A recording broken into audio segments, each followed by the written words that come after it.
जय राधा माधव कुंज विहारी।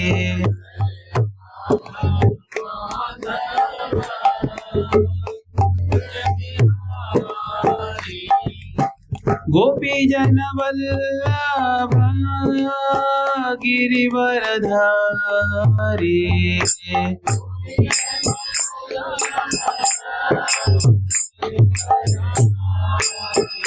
जय गोपी जन वल्लभ गिरिवरधारी।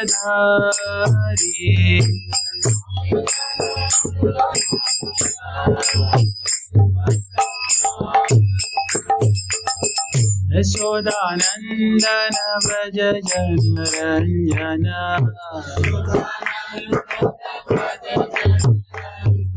यशोदानंदन व्रज जनरंजन।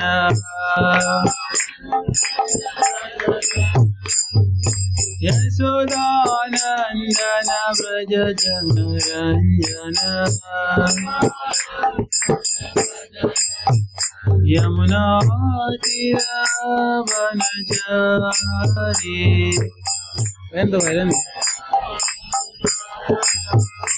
यमुना तीरवनचारी।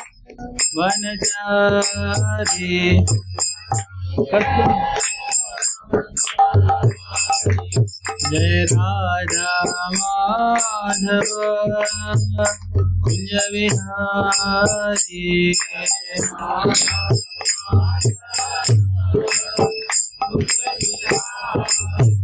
हरे कृष्ण कृष्ण कृष्ण हरे हरे, हरे राम राम राम हरे हरे, हरे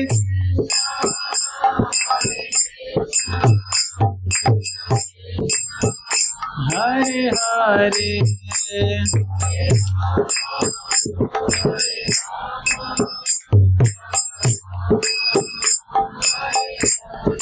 जय प्रभुपद जय प्रभुपद, प्रभुपद श्रील प्रभुपद।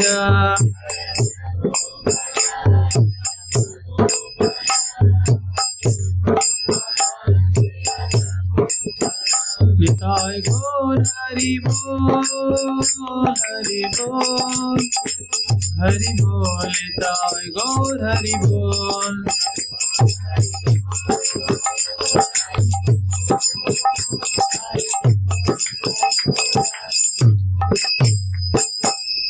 कलयुग पावन युग धर्म हरिनाम संकीर्तन की जय। जगत गुरु श्रील प्रभुपाद की जय।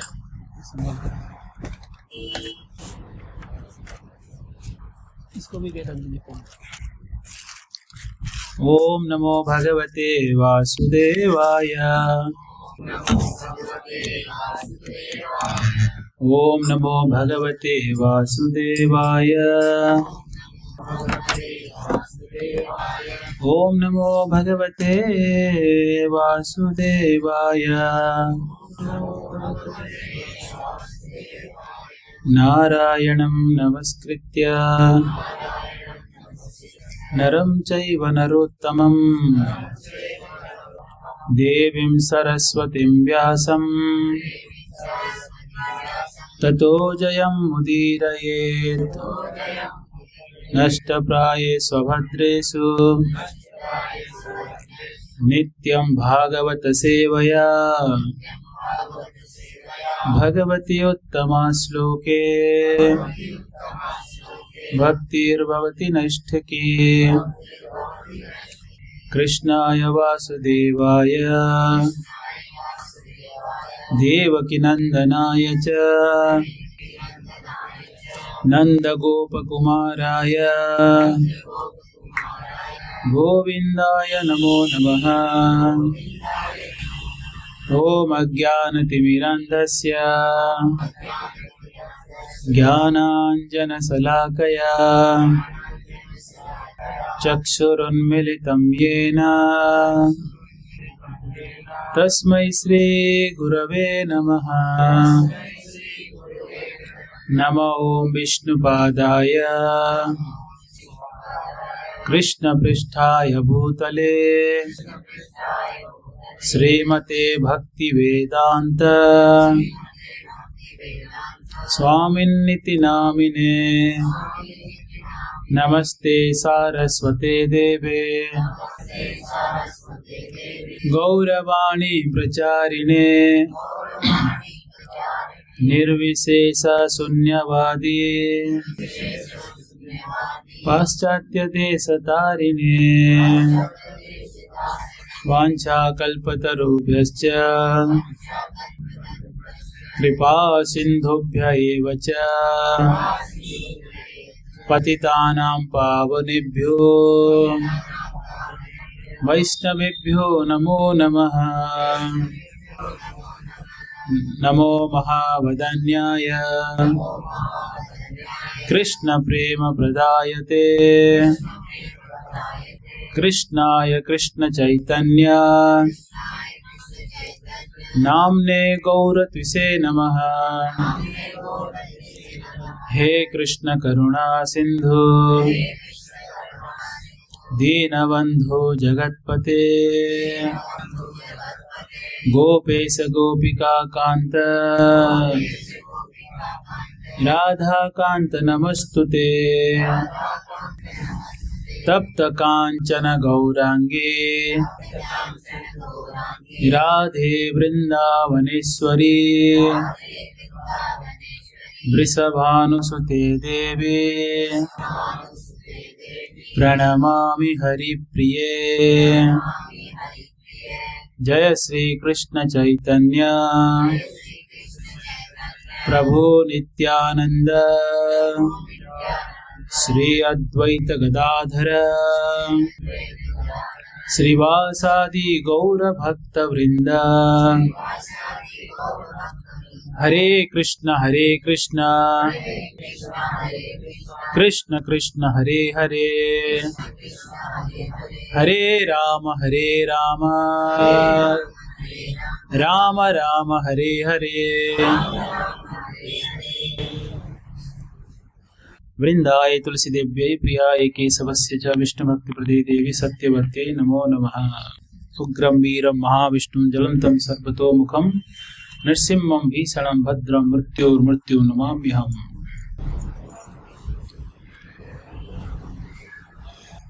ओम लीलाचल निवासाय नित्याय परमात्मने बलभद्र सुभद्राभ्यां जगन्नाथाय ते नमः। संकर्षण कारण तोयसाई गर्भोदसाई च पयोक्तिसाई शेषाश्च यस्यां सकलास नित्यानंदाख्यरामं शरणं ममास्तु। हरे कृष्ण। तो कल हम विशेष प्रसंग पे चर्चा कर रहे थे श्री कृष्ण भगवान और उनके दिव्य लीलाएं। भगवान श्री कृष्ण बड़े अद्भुत लीलाएं करते हैं। इन लीलाओं के बारे में सुखदेव गोस्वामी बड़े संक्षिप्त में वर्णन करते हैं कि किस प्रकार से भगवान अपने भक्तों के साथ प्रेम सौहार्द रखते हैं और इनका ये प्रेम की वजह से सारे भक्त कृष्ण के प्रति आसक्त हो जाते हैं। ऐसे आसक्ति कि वो कृष्ण से दूर होना ही नहीं चाहते। तो इसलिए इन लीलाओं के बारे में हमेशा श्रवण करते रहना चाहिए। भगवान कृष्ण के कुछ लीलाओं के बारे में हमने विशेष श्रवण किए। भगवान वृंदावन से लेकर मथुरा और द्वारकापुरी में अनेकों दिव्य लीलाएं करते हैं। जब तक वो वृंदावन में रहते हैं तो ग्वाल बाल गोपियां इत्यादि सबके साथ लीलाएं करते हैं। मानो एक बालक है, शिशु है, जिनको अद्भुत लीलाएं करते हैं, मधुर लीलाएं करते हैं। कुछ लीलाओं में ऐश्वर्य दिखाते हैं तो कुछ में मधुरता दिखाते हैं, पर उनके हर लीलाओं में मधुरता तो है ही, पर ऐश्वर्य बार बार दिखाने पर भी भक्तों के हृदय में ऐश्वर्य जो है वो बैठता नहीं है। दिव्य लीलाएं, जो भी लीलाएं करते हैं उसमें मधुरता ही दिखता है। इतना प्रेम करते हैं ब्रजवासी, इतना प्रेम करते हैं कि अपने बारे में तो बिल्कुल वो चिंता करते ही नहीं है, बिल्कुल नहीं। कालिया नाग के ऊपर नृत्य कर रहे हैं और उसके पहले जब कालिया नाग जो है कृष्ण को ऐसे कॉइल बनाकर पकड़ लिया था घेर के, और कृष्ण जो है मानो ऐसे नाटक कर रहे हैं जैसे कि वो उनका मृत्यु हो गया हो, मूर्छित अवस्था ऐसे गिरे हुए। तो सारे के सारे ब्रजवासी दौड़ के जाते हैं, खास करके यशोदा मैया तो उस जल में जाना चाहती है जिस जल में वो विष के वजह से उसके गंध से लोग के प्राण जा रहा है। उस जल में प्रवेश करने के लिए दौड़ के जा रही थी, बलराम जी पकड़ लेते हैं, नहीं आप मत जाइए, उनको कुछ नहीं होगा। ये प्रेम है, जहां प्रेम है वहां व्यक्ति किसी भी हद तक जा सकता है। ऐसा नहीं है कि वो पीछे पेड़ के पीछे छुपकर कृष्णा बहुत प्रेम करती हूँ, और क्या कर सकते हो, जा नहीं पाऊंगी आपके पास। व्यक्ति परिस्थिति के बारे में विचार किए बिना छलांग लगाता है, ये प्रेम है, प्रेम का एक लक्षण है। तो ऐसे छलांग लगाते, नहीं जाना है, बचाना है, कृष्ण को हो ना जाए। अरे कालिया नाग जैसे इतने बड़े सर्प को क्या कर सकते हैं, 1000 फण वाले कालिया नाग को क्या किया जा सकता है। तो फिर भी दौड़ कर जाते हैं क्योंकि उनका कृष्ण के प्रति प्रेम है, वो कृष्ण के बारे में ही चिंता करते हैं, इसलिए वो परिस्थिति के बारे में ज्यादा विचार, वो अज्ञ है, वो जान नहीं पाते कि परिस्थिति क्या है, बस एक ही चिंता है कि कृष्ण को कुछ ना हो जाए। ये प्रगाढ़ प्रेम है। जैसे मैं दक्षिण भारत के एक मंदिर के बारे में घटना आपको बताया था कि जैसे ही मुगल सारे जो मुसलमान अटैक करते हैं और अटैक करके वो मंदिरों को तोड़ते हैं, मूर्तियों को तोड़ते हैं, कई बार मूर्तियां लेके जाते हैं, अपने गोडाउन में डाल के रखते हैं। विक्रमपुर आगे आ जाइए आप, यहाँ पे हर्षितपुर आप। तो मूर्तियों को तोड़ने के लिए जब आते हैं तो वहां पर सारे गांव वाले जो है बड़े चिंता में आ जाते हैं कि मंदिर से मूर्ति ले लेंगे, हमारे प्राण, हमारे भगवान को ले लेंगे। तो सब क्या किए, सामने वो सब क्या किए, पुजारियों को बोलते हैं कि चलिए मूर्ति लेके हम भाग जाते हैं। तो मूर्ति लेके पुजारी हाथ में लिए और भागने लगे, और भागते भागते जा रहे हैं, पीछे पूरा गांव भागते हुए जा रहा है बचाने के लिए। तो पीछे घोड़े से सब लोग, सैनिक लोग आ रहे थे तलवार वगैरह लेके, और पकड़ने के लिए कि इनका मूर्ति भी तोड़ेंगे, सबको मार देंगे, ऐसे विचार से आ रहे थे। तो रास्ते में एक संत भजन कर रहे थे, तो आकर पूछते हैं कि कहाँ गए वो सारे भीड़ गांव वाले। वो संत को पता था कहाँ गए, इस दिशा में गए, तो उन्होंने इस दिशा दिखा दिया ऐसे। तो वो लोग बोले ये कोई बूढ़ा है, बोल दिया तो सही होगा, ऐसा करके चले गए उस दिशा में। बहुत दूर तक जाके देखे कि यहाँ कोई है नहीं, रिटर्न आते हैं और उस भक्त जो संत महान आचार्य थे उनके पीठ के चमड़ी को निकाल के नमक लगा के चले जाते। बताइए, इतना कष्ट होगा, मृत्यु भी हो सकता है, ये उनको मालूम था कि मार देंगे पता चला, तो फिर भी वो दिशा गलत दिखाए क्योंकि भगवान और भक्तों को बचाना है। ये प्रेम है। और जब वो लोग दौड़ के जा रहे हैं, जाते जाते ऐसे जगह पहुंच गए जहां से आगे कोई रास्ता नहीं, अब वो गिरना ही है झरने से। तो सारे गांव वाले कूद गए, पहले मानो एक बड़ा सा गड्ढा बन गया, फिर पुजारी लोग मूर्ति लेके कूदते ताकि मूर्ति को कुछ हो ना जाए। ये प्रेम है। यहाँ भी भक्तों में ये प्रेम दिखता है, इस संसार में भी, वैकुंठ में भी ये प्रेम दिखता है। ब्रजवासियों में ये प्रगाढ़ प्रेम देखिए, इतना प्रेम, और ये प्रेम कृष्ण इतना प्रेम देते हैं और भक्त भी उनको उतना प्रेम करते हैं, आदान प्रदान होता है। तो इन दिव्य लीलाओं का श्रवण करके, स्मरण करके, वो तो समुद्र है प्रेम का, और एक बूंद भी अगर प्रेम मिल गया तो हमारा जीवन सार्थक हो जाएगा। एक बूंद भी प्रेम। आखिरी दिन हम चर्चा करेंगे कि श्री चैतन्य महाप्रभु जो सारे अवतारों के सारों शिरोमणि, श्रेष्ठ जितने भी अभी तक अवतार लिए हैं, सबसे श्रेष्ठ अवतार जो चैतन्य महाप्रभु का माना जाता है, उन्होंने कैसे प्रेम प्रकट किया, वो अंत में हम लोग चर्चा करेंगे। तो इस प्रकार से भगवान अनेकों दिव्य लीलाएं करते करते वृंदावन से और मथुरा की ओर जब जाते हैं, वहाँ अक्रूर जी आते हैं। अक्रूर जी आकर भगवान श्री कृष्ण को लेने के लिए जब अक्रूर जी आते हैं वृंदावन, तो रास्ते में यही चिंतन, यही स्मरण करके आ रहे थे कि भगवान को दर्शन करना है, भगवान से बात करना है, भगवान को कैसे लेके आना, इन्हीं विचारों में खोए हुए थे। और भगवान के चरण देखते ही, रास्ते में जैसे भगवान की चरण कमल देखते ही चमकता हुआ दिव्य चरण कमल, सारे चिन्हों को देखकर वो भावावेश हो गए और आते हैं और कृष्ण को कहते हैं, जैसे ही खबर मिलता है सबको कि अक्रूर आए हैं कंस के पास लेके जाने के लिए, किसको, कृष्ण बलराम को। तो सारे गोपियां उनका नाम बदल दिए, नया दीक्षा हो गया उनका। बोले तुम अक्रूर नहीं, तुम क्रूर हो, तुम कृष्ण को हमसे दूर कर रहे हो। इतना प्रेम करने वाले कृष्ण, उनके बिना हमारा जीवन हम तो विचार भी नहीं कर सकते, असंभव है कि हम जी भी सकते हैं उनके बिना। ऐसे उनको डांट लगाते हैं और सारे गोपियां उनके रथ को पकड़ते हैं बार बार कि नहीं मत जाइए मत जाइए मत जाइए। कई लोग तो रथ के सामने भी लेट जाते हैं कि नहीं हमारे ऊपर से रथ लेके जाओ। ऐसे दशा ब्रज में था। इतना प्रेम कृष्ण को करते थे, क्योंकि कृष्ण जो है वो प्रेम के भंडार है। वास्तव में जीव जो इस संसार में यहाँ वहाँ असंतुष्टि से परेशान है, यहाँ वहाँ भटकना, संसारिक कार्य में रुचि रखना और हमेशा प्रसन्न रहना, असंतुष्ट रहना और अनेकों इच्छाओं से जो ग्रस्त है, ये एक ही कारण है कि रसराज श्री कृष्ण के चरण में मन अभी तक नहीं लगा। आज सुरेश प्रभु बहुत बढ़िया बात कह रहे थे। कहते हैं कि जैसे कि पंच महाभूत का शरीर वापस मिट्टी में मिल जाता है, मिट्टी का शरीर मिट्टी में मिल जाता है। जैसे पानी से बिल्कुल सूर्य की वजह से वो क्या बनता है, बादल बन जाते हैं, पानी फिर बरसता है, फिर पानी पानी में आ जाता है। तो इसी प्रकार से जैसे ऊपर कुछ चीजें फेंकते हैं तो नीचे की ओर आता है, जो ये आकर्षण है। तो आत्मा उसके वास्तविक कहाँ से वो आया है, कृष्ण से आया है। तो उसका भी स्वाभाविक आकर्षण कहाँ के लिए होता है, कृष्ण के लिए। तीव्र आकर्षण होता है कि कृष्ण को प्राप्त करना। और कृष्ण के सानिध्य में इतना दिव्य आनंद है, ऐसा संबंध का अनुभूति वो कर चुका है पहले कि वो अब यहाँ खोज रहा है, यहाँ खोज रहा है।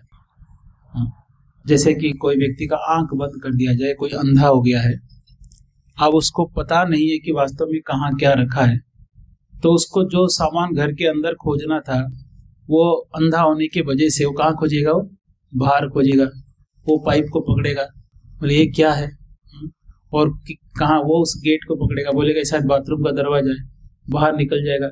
ऐसे होगा। क्यों? अलग अलग वस्तुओं को पकड़कर वो खोज क्या रहा है, वो अपना घर खोज रहा है।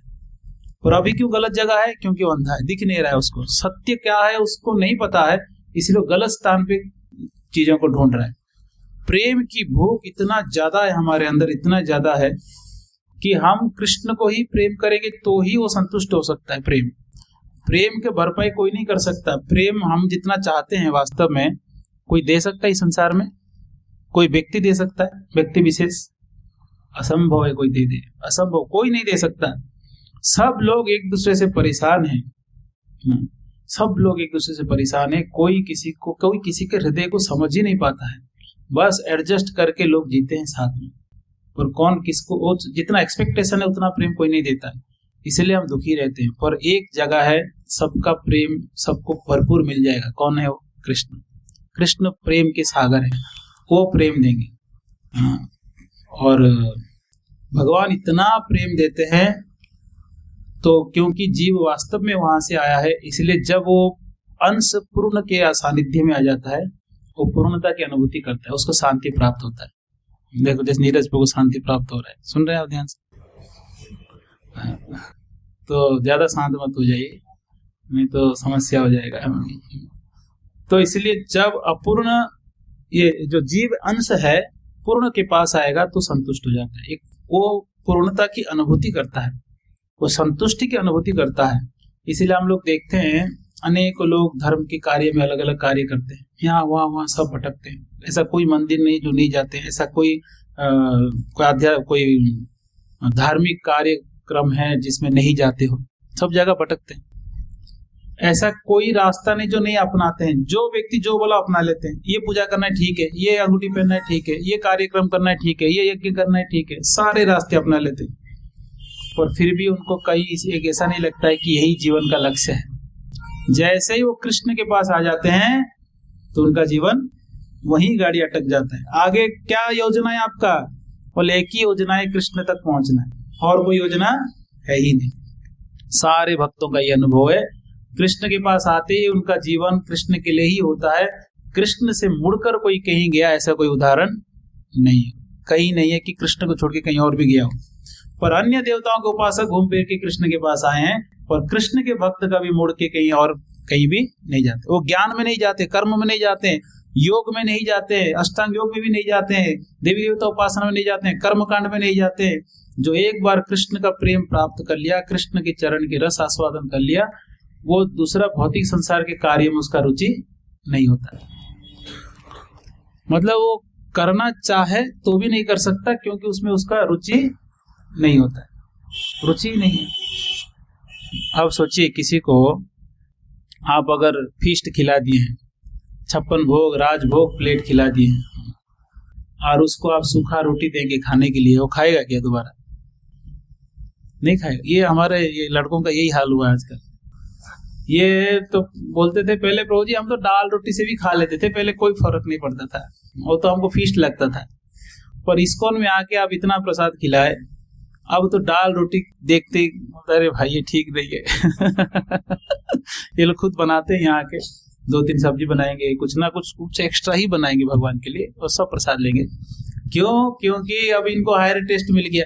उदाहरण दे रहा हूँ, प्रसाद वाला हायर टेस्ट, तो अभी लोअर टेस्ट में कोई इंटरेस्ट नहीं। हमारा राम रूप चैतन्य प्रभु कह रहे थे, किसी भक्त के घर में हम भेजे थे प्रसाद के लिए, तो बड़े वो तो उत्साह में ये थे कि तो वहाँ फीस्ट मिलेगा, प्रभु जी अगर कहीं बोले हैं तो कहीं फीस्ट ही होगा। तो वहां गए तो मिला दाल रोटी। घर पे ये खा के नहीं गए थे, ये सोच के कि घर में दाल रोटी हुआ है, और वहां गए तो क्या मिला? दाल रोटी ही मिला। तो भक्त जिनके घर में खाए वो कह रहे थे हमारे घर में तो कहीं चटनी बन गई टमाटर का, तो फिर रोटी चटनी से काम चल जाता है, दाल से भी काम चल जाता है।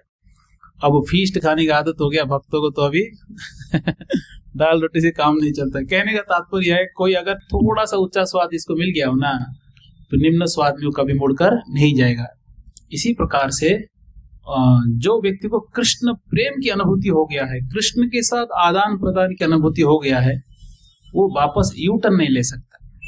ये असंभव कि कृष्ण को छोड़ दे। हाँ, ये जरूर हो सकता है कि अपराध के वजह से कई बार भक्ति में रुकावट हो सकती है, कुछ समय तक, कुछ महीने तक, कुछ साल तक भी कई बार अपराध की वजह से भक्ति रुक जाती है, कि हाँ यहाँ रुक गया भक्ति अभी, कि अब इसके आगे भक्ति का स्वाद नहीं ले पाता है। पर क्योंकि जो पहले स्वाद लिया है, उस स्वाद को स्मरण करते करते करते वो वापस कृष्ण के पास ही आता है, कहीं और दोबारा नहीं जाता है। एक सत्संग में सुन रहा था कि देवता जब संसार में आते हैं, जन्म लेते हैं, तो उनका स्वभाव क्या रहता है, इसका वर्णन है एक जगह।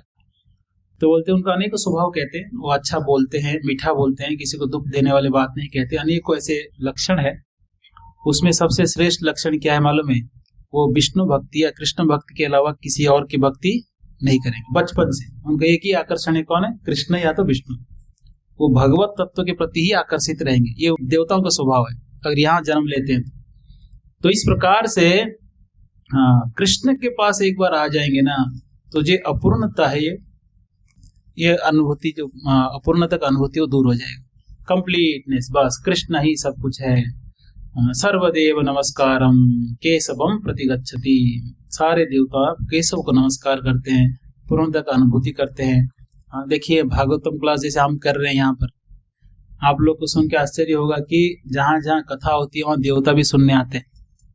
ये अखंड पंडाल खाली आपको दिख रहा होगा, हो सकता है यहाँ और भी लोग बैठे हों। देवता ब्रह्मा जी के पास जाते हैं कई बार और पूछते हैं कि कृष्ण की दिव्य लीलाओं के बारे में बताइए, वो सुनते हैं। और कई देवता मिलकर महादेव जी के पास जाते हैं कैलाश में, वहां बैठकर दिव्य लीलाओं का श्रवण करते हैं। उनका डेली भागवतम क्लास होता है, हमारा जूम पे होता है, उनका लाइव होता है। बड़े वृक्ष के नीचे 10,000 किलोमीटर चौड़ा, ऐसे 5,000 किलोमीटर हाइट, इतना बड़ा वृक्ष के नीचे महादेव जी बैठते, सैफरन का कपड़ा पहनते, एक पैर नीचे एक पैर ऊपर, ऐसे बैठकर भागवत बोलते हैं। और उसमें ऑडियंस कौन है? नारद मुनि, चतुर कुमार, कुबेर। कुबेर जी तो रेगुलर ऑडियंस डेली आते हैं क्लास में। ऐसे अनेकों लोग आते कथा सुने, ऋषि मुनि, बहुत बड़े बड़े सन्यासी, तपस्वी, देवगण, सब लोग आकर सुनते हैं कथा। महादेव जी भागवतम बोलते हैं प्रतिदिन, भागवत चलता रहते हैं वहां पर। तो इस प्रकार से पूरे ब्रह्मांड में पूरा हम देखते हैं इतिहास, ब्रह्मा से लेकर यमलोक तक, यमराज्य तक, जो जीवों का मन कृष्ण में लग गया वो खुश है, जिसका मन कृष्ण में नहीं लगा वो दुखी है, बहुत दुखी है। और इसलिए जब भी देवता अगर भूल जाते हैं कृष्ण को, और उनका हालत ऐसे होता है कि बहुत प्रयास करते हैं, क्या हो रहा है, समाधान खोजो, लड़ाई करो, ये करो वो करो, पर बाद में समझ में आता है कि हम एक को भूल गए, किसको? कृष्ण को। इसीलिए हालत खराब है। फिर दौड़ के जाते क्षीर सागर के तट में, हे भगवान बचाओ, आपके बिना कौन धर्म की रक्षा कर सकता है। फिर भगवान प्रसन्न होकर आते हैं, बोले अच्छा है, कंक्लूजन में पहुंच गए, मैं आ रहा हूँ रक्षा करने। सार में पहुंचते ही बढ़िया हो जाता है, भगवान सब ठीक कर लेते हैं। तो इसी प्रकार से सारे जीव कृष्ण से ही जुड़ना चाहिए। भगवान श्री कृष्ण के चरण में आसक्ति हो जाता है एक बार, वो जो प्रेम का अनुभूति हम करते हैं, वो प्रेम आपको ऐसे ड्राइव करके लेके जाएगा कि दूसरा कोई चीज रास्ते में आपको नहीं दिखेगा, कुछ नहीं दिखेगा, कृष्ण ही दिखेंगे, कृष्ण ही सब कुछ। तो इसलिए कृष्ण रसराज श्री कृष्ण इतना प्रेम दिए ब्रजवासियों को, जब मथुरा जाते हैं उनके विरह में कितना रोते हैं वो सब, वो सारे लीलाओं का स्मरण करते हैं, बचपन से लेकर कृष्ण कैसे कैसे लीलाएं किए हैं। आनंद कुंड है ना, आनंद के कुंड में सारे ब्रजवासियों को डुबा के रखे थे। ऐसे कृष्ण दूर हो जाएंगे ये कोई कभी विचार किया ही नहीं था। ऐसे लीलाएं हुई। मथुरा आते वो तो वहां भी लीलाएं करते हैं, कंस का वध करते हैं वहां पर, और चाणूर मुष्टिक का वध करते हैं, कुबल्यापीड़ हाथी को वहां मारते हैं। तो अनेक ऐसे दिव्य लीलाएं करते हैं। जब मथुरा वासी देखते हैं कृष्ण को, क्योंकि वो देखे नहीं थे, क्योंकि बचपन से चले गए तो कहाँ देखेंगे, तो मथुरा वासी सुने खूब है कृष्ण के बारे में।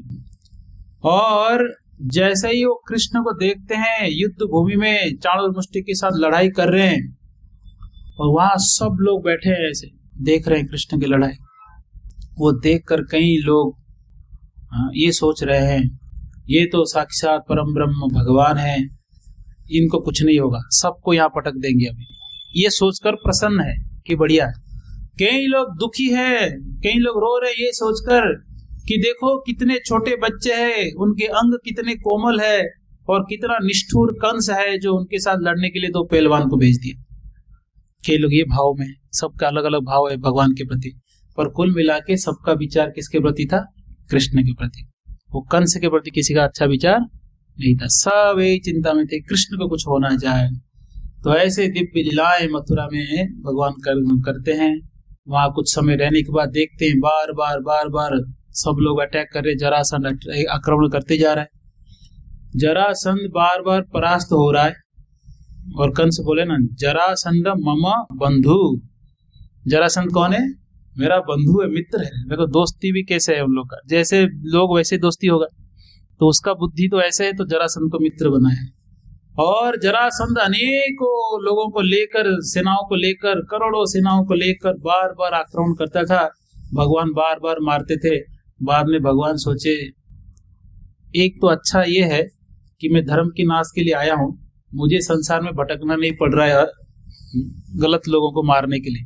जरासंध क्या कर रहा है? सबको इकट्ठा करके खुद ही लेके आ रहा है। अच्छा है ये बहुत अच्छा है। और फिर बाद में विचार करते हैं कि इसके साथ लड़ाई के चक्कर में मथुरा वासियों का हालत कई बार ठीक नहीं रहता है। मथुरा वासी ये चिंता में रहते हैं कि कृष्ण को कुछ होना जाए, और मुझे ये चिंता है कि युद्ध के दौरान मथुरा वासी को कुछ होना जाए। इसलिए रातों रात सबको कहाँ गायब कर दिए?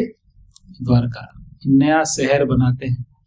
भगवान पूरे ब्रह्मांड को बना के इतना अच्छा डिजाइन कर दिए, ब्रह्मलोक से लेकर यमलोक, तो क्या सिस्टम बनाए, अद्भुत सिस्टम। इसके ऊपर विचार करेंगे तो उसमें खो जाएंगे आप। कितना बढ़िया सृष्टि की है भगवान ने। भूमंडल बनाए हैं, उसमें अलग अलग लोक बनाए हैं, स्वर्ग लोक, तप लोक, जन लोक, महल लोक, ब्रह्म लोक, नीचे अतल, सुतल, तलातल, महातल, रसातल, पाताल। देखिए नर्क, कितना अद्भुत सृष्टि है। हर जगह अलग अलग प्रकार के प्राणी रहते हैं, देवता है या नाग लोक में नाग रहते हैं, भूत प्रेत रहते हैं, पितर लोक में पितर लोग रहते हैं। सब जगह अलग अलग प्रकार के लोग, उनके राजाएं, उनके शासन, उनके भोग की सामग्री, उनके इंद्रियां, सब कुछ अलग अलग। भगवान इतने अद्भुत इस संसार को बनाए हैं, उनको जिसको जो चाहिए सब कुछ भगवान ने फैसिलिटी दिया है। तो इतने बड़े सृष्टि करता है, और ऐसा एक ब्रह्मांड नहीं, अनेकों ब्रह्मांड सृष्टि करते केवल इच्छा मात्र से। सृष्टि इच्छा मात्र से। यस्वैक निःश्वसित काल मथावलंब्य जीवंति लोम विलजा जगदंडनाथा विष्णुर महान सह्य यस्य कला विशेषो गोविंदमादि पुरुषम तमहम भजामि। निःश्वसित काल, निःश्वसित काल मतलब सांस लेना सांस छोड़ना, ये निःश्वसित काल है। सांस लिए और सांस छोड़ दिया। इतने समय में क्या करते हो, ब्रह्मांड को सृष्टि करके प्रलय कर लेते। और इसमें ब्रह्मा जी का आयु कितना होता है, इतने के अंदर 100 साल होता है। हमारा आयु कितना होगा, हमारा तो गिन नहीं सकते हमारा आयु, हमारे ये के अनुसार अगर यहाँ धरती के वर्ष के अनुसार कैलकुलेट करेंगे तो ब्रह्मा जी का 100 साल बहुत ज्यादा है। शायद कैलकुलेटर में नहीं आएगा ना, लिखना पड़ेगा हाथ से। 311 खरब साल, 311 खरब साल इतना ब्रह्मा जी जीते हैं। और ऐसे भगवान का कितना मिनट है उसके सामने, निश्चित काल। सांस लिया, सारा संसार को पी लिए, फिर सांस छोड़ते हैं, सारे ब्रह्मांड प्रकट होते हैं। तो कहाँ से प्रकट होते हैं, उनके हर एक रोम रोम से प्रकट होते हैं। लोम बिलजा जगदंड नाथा। तो ये भगवान की शक्ति है, ये प्रभाव है। कितने प्रभावशाली है भगवान। ऐसे भगवान को हम लोग सस्ते समझते।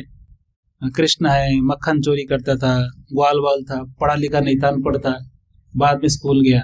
मथुरावासी ऐसे ही सोचते थे, ये ब्रजवासी सारे ये वृंदावन वाले हमारे कृष्ण को अनपढ़ गवार बना दिए, फिर गुरुकुल में भेजते वो। तो ऐसे लोग सोचते कृष्ण के बारे में। कृष्ण कौन है, एक पॉलिटिशियन था, एक जादूगर था, एक राजा था, एक ये था वो था। वो कृष्ण है जो एक एक सांस में एक एक ब्रह्मा जी को पीते हैं, एक एक ब्रह्मा जी को पी जाते, एक एक ब्रह्मांड को पी जाते, वो कृष्ण है। इसलिए कृष्ण कोई साधारण नहीं है। कृष्ण की पूजा को सस्ते में नहीं लेना चाहिए। कई लोग बोलते गोपाल जी बिठाते हैं, उनके ऊपर देव देवताओं को बिठाते हैं। माँ दुर्गा से जन्म लिए हैं भगवान श्री कृष्ण, आदि शक्ति आदि देवी दुर्गा जी के संतान है। कौन है, कृष्ण है। कृष्ण की बहिरंगा शक्ति दुर्गा जी, और ऐसे छाया शक्ति है कि सामने आने डरती है, पीछे रहती है हमेशा। छायै वयस्य भुवनानि बिभर्ति दुर्गा। दुर्गा छाया शक्ति है। कृष्ण सूर्य सम माया है अंधकार, जहाँ कृष्ण तहाँ नाहि माया का अधिकार। जहाँ कृष्ण है सूर्य के समान, वो माया का अधिकार नहीं है।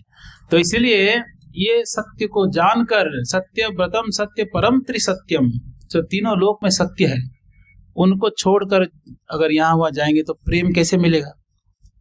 प्रेम नहीं मिलेगा। प्रेम तो वहीं मिलेगा जहाँ प्रेम का खजाना है, वहां जाना चाहिए। हिमालय में जाएंगे बर्फ मिलेगा आपको, हिम मतलब बर्फ, उसके आलय है। पुस्तकालय जाएंगे तो पुस्तक मिलेंगे, और विद्यालय जाएंगे तो विद्या मिलेगा। तो जहां जाना चाहिए वहीं जाना चाहिए। वहां ना जाकर आप कहीं और जाएंगे तो आप बोलेंगे हमको ये सामान चाहिए, तो कैसे मिलेगा। पुस्तकालय में जाएंगे तो पुस्तक मिलेगा। आप ग्रोसरी दुकान में जाकर, जहां पर राशन वगैरह मिलता है, वहां जाके बोलेंगे हमको किताब चाहिए, तो मिलेगा, वहां नहीं मिलेगा। तो ऐसे इस संसार में यहाँ वहां लोगों के पास भटक कर कहेंगे मुझे प्रेम करो, मुझे प्रेम करो, मुझे प्रेम करो, तो कैसे मिलेगा प्रेम, नहीं मिलेगा। इसलिए कृष्ण के पास आना चाहिए, दिव्य आनंद की अनुभूति करना चाहिए। भगवान श्री कृष्ण देखिए सृष्टिकर्ता, सारे ब्रह्मांड को इच्छा मात्र से सृष्टि करते हैं। द्वारका तो छोटा सा शहर है, उसको बनाने में उनको कितना टाइम लगेगा। इच्छा मात्र से रातों रात द्वारका बना दी। द्वारका कहने के लिए तो शहर कहते हैं हम लोग, द्वारका सिटी, पर वास्तव में द्वारका सिटी नहीं, द्वारका स्टेट था। वो स्टेट से भी शायद बड़ा ही होगा। कितने लोग हैं, कितने सारे वंश है, यादवों में वृष्णि इत्यादि अनेकों प्रजा, सब लोगों के लिए स्थान। भगवान का ही कितने घर हो गए, 16,108। और छोटे मोटे 1 BHK के घर नहीं थे ऐसे, 16,108 घर थे ऐसे। एक एक महल इतने बड़े हैं, शायद हमारे माधोपुर शहर पूरा आ जाएगा, सिटी बजरिया मिला के उसमें पूरा आ जाएगा। एक एक बेडरूम में 1,000 लोग सो सकते, इतना बड़ा बेडरूम हुआ करता था। ऐसे महल, बड़े बड़े महल होते थे। अभी द्वारका के कुछ अंश मिल रहे हैं ऐसे कह रहे हैं, पर द्वारका में जो अंश मिलना चाहिए वो मिल नहीं रहा है, क्योंकि द्वारका मोतियों से बने हुए पिलर से बना हुआ था, हीरे मोतियों से बना हुए पिलर। और एक नहीं, करोड़ों ऐसे महल थे। कहाँ गए, सब गायब हो गए, अदृश्य हो गए, अप्रकट हो गए। यहाँ नीचे थोड़ा बहुत मिलता है पत्थर वगैरह। तो ऐसे दिव्य द्वारका, वहां पर द्वारका सिटी या द्वारका स्टेट वहां पर था। इतना बड़ा द्वारका, भगवान के इतने बड़े बड़े महल, और भी बहुत सारे भक्तों का महल, और इस प्रकार से भव्य द्वारका सृष्टि करके सबको रातों रात क्या किए, शिफ्ट कर दिए वहां पर, सबके लिए अलग घर, सब सुविधा सब सेट कर दिए। और कृष्ण बलराम जो है भागने की नाटक करके पहाड़ के ऊपर चढ़ जाते हैं। जरासंध जो है पहाड़ के चारों ओर क्या करता है, आग लगा देता है। वो सोचता है कि इनको यहीं जला के मार देंगे, कृष्ण को ऐसे जला के कैसे मार देंगे। तो कृष्ण जो है वहां से दोनों कृष्ण बलराम छलांग लगाते हैं, सीधा कहाँ, द्वारका। तो ऐसे दिव्य लीलाएं उन्होंने मथुरा में भी किए। मथुरा में अनेकों लीलाओं में कुब्जा को प्रेम देना, ये भी एक बड़ा अद्भुत लीला था। कुब्जा को बड़े सुंदर बना देते हैं, उनके पैर में अपना पैर रखते हैं और उसको ये यहाँ पकड़ के ऐसे उठा लेते हैं। तो कुब्जा थी वो क्या बन गई, सुंदर बन गई। तो कृष्ण चाहे तो कुछ भी कर सकते हैं। तो बोलती स्वागत करती सेवा के लिए, भगवान बोलते अब टाइम नहीं है, बाद में मिलेंगे। तो इस प्रकार से कुब्जा का भी प्रेम का आदान प्रदान भगवान करते हैं। सब बहुत सारे अनेकों मथुरा में अनेक भक्तों को मिलते हैं। कंस को मारने के बाद अनेक अद्भुत लीला करके द्वारका में जाते हैं। द्वारका में रहकर जो सबसे ज्यादा समय द्वारका में रहे, वहां तो ऐसे दिव्य लीलाएं करते थे। प्रतिदिन घर से निकलते हैं, 16,108 घर से निकलते थे। सब निकलकर मीटिंग में जाना है, सुधर्मा सभा स्वर्ग से आया हुआ महल है, वहां जाने के लिए सब घर से निकल के एक बन जाते थे, एक बनकर मीटिंग में जाते थे। और जब आते हैं वापस 16,108 बन के अपने घरों में चले जाते हैं। ये अद्भुत लीलाएं करते थे। और पांडवों के साथ विशेष लीलाएं उन्होंने किए। और अर्जुन को तो विशेष उन्होंने सहायता किया, अर्जुन को हर परिस्थिति में उन्होंने रक्षा किया। भरपूर उन्होंने भक्तों के साथ आदान प्रदान किए और भक्तों को इतना रक्षा किए। उन लीलाओं का स्मरण करते करते भक्त जो है वो हमेशा आनंद में लोटपोट होते हैं, क्योंकि ऐसे प्रेम केवल भगवान ही कर सकते हैं। कोई साधारण जीव किसी के प्रति ऐसा प्रेम नहीं दिखा सकता। जंगल के अंदर भी जब उनको कष्ट आया, दुर्वासा मुनि आगे 60,000 शिष्यों के साथ आ जाते हैं और आकर कहते हैं कि हमको भोजन करना है, क्योंकि क्रूर दुर्योधन ने कह दिया था कि आप अगर हमसे प्रसन्न हैं, यहाँ भोजन करके कुछ आशीर्वाद देना चाहते हैं, तो आप क्या करिए, आप हमारे जो भाई हैं पांडव, उनके पास जाइए भोजन करने, यही आपका आशीर्वाद है हमारे प्रति। ईर्षा का सीमा देखिए। भाई दुर्योधन भी भाई लगता है, बताइए, भाई भाई में ईर्षा द्वेष। जाओ आप वहां जाके भोजन करिए, जानबूझकर वहां भेज दिए। अब वहां पांडव तो सरल है, भक्त है, और वो जैसे ही दुर्वासा आते पूछते हैं हमको भोजन करना है। कितने लोग आए हैं, 60,000 शिष्य आए हैं। तो थोड़ी देर विचार कर कहते हैं ठीक है, आप जाइए स्नान इत्यादि करके आइए, हम भोजन की व्यवस्था करते हैं। तो वहां द्रौपदी को पूछते हैं कुछ है क्या, बोलते सब खाली, धो दिया बर्तन। तो अब क्या करें। तो कृष्ण के चिंतन कर ही रहे थे, कृष्ण प्रकट हो गए जंगल में, कहां से अचानक प्रकट हो गए। द्रौपदी को बोलते हैं कुछ तो बर्तन में लगा होगा, देखो। एक कण अन्न जैसे ही मिलता है, थोड़ा सा ऐसे साख लेते हैं और लेते ही सारे जितने थे उनके चले, 60,000 चले, उनको पेट भर गया।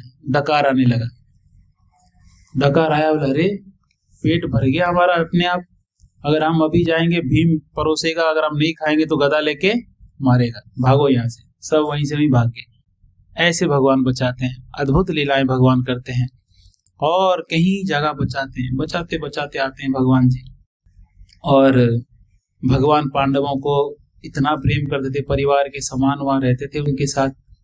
कभी द्वारका तो कभी हस्तिनापुर, यहाँ 6 महीना रुके तो 6 महीना वहां।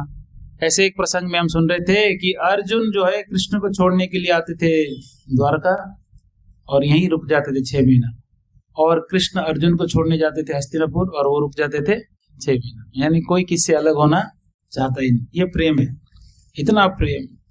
और जैसे ही कृष्ण अनेक लीलाएं करके खास करके पांडवों को राज्य देने के बाद, उनको शासन में बिठाने के बाद, जब वो वापस द्वारका जा रहे थे तो कुंती महारानी रोते रोते प्रार्थना करती है, कहते हैं कि आप हमको छोड़ के ऐसे मत जाइए। अगर आपको ये लग रहा है कि हे भगवान, अगर आप ये सोच रहे हैं कि हमको सारा सुख मिल गया, अभी आपका कोई आवश्यकता नहीं है, तो मैं यही प्रार्थना करूंगी कि मुझे दुख देते रहिए और आप हमारे साथ रहिए। और क्या कहते हैं कि हे भगवान, आप मेरे जो आसक्ति है, ये पांडवों के प्रति, वृष्णियों के प्रति, सबके प्रति आसक्ति है, इस आसक्ति को आप क्या करिए, काट दीजिए, ऐसे ही प्रार्थना करते हैं। और आप ऐसे कृपा करिए कि मेरा जो मति है वो गंगा नदी के समान, जैसे गंगा नदी एक लक्ष्य लेकर समुद्र तक पहुंचती है, ऐसे मुझे कृपा करिए कि मेरा मति भी बहते हुए आपके चरण में पहुंच जाए। भले ही रास्ते में पहाड़ आए, पत्थर आए, कुछ भी आए, गंगा नदी कभी रुकती है क्या? कभी नहीं रुकती। इसलिए भक्तों, हमारे भक्तिमय जीवन में कई बार पहाड़ भी सामने आ जाते हैं, छोटे छोटे पत्थर आते हैं, तो क्या करना चाहिए? नीचे पत्थर को छोड़ के ऊपर से बह जाना चाहिए। बड़े बड़े पहाड़ आए तो साइड से निकल जाना चाहिए। लड़ने के लिए टाइम नहीं, और लड़ बैठे हैं, टाइम खराब किए तो गया टाइम। इसलिए समस्याएं आए ऐसे निकल जाओ, बड़ा समस्या है तो, छोटे छोटे है तो ओवरटेक कर दो उसको। तो कुल मिला के हमारा लक्ष्य से विचलित नहीं होना चाहिए। लक्ष्य से विचलित हो जाएंगे तो फिर कैसे लक्ष्य प्राप्ति होगा। तो इस प्रकार से वहाँ जो पांडव हैं बिल्कुल भगवान को इसे प्रगाढ़ प्रेम करते थे, इसलिए कुंती महारानी स्मरण कर रही है सारे लीलाओं को और बार बार प्रार्थना करती हैं कि मेरा मन आप में लग जाए। तो ही मैं अनन्य मनसा, मेरा मन जो है अनन्य भाव से आपके चरण में लग जाए। और भगवान को भगवान की तरह स्तुति करती है।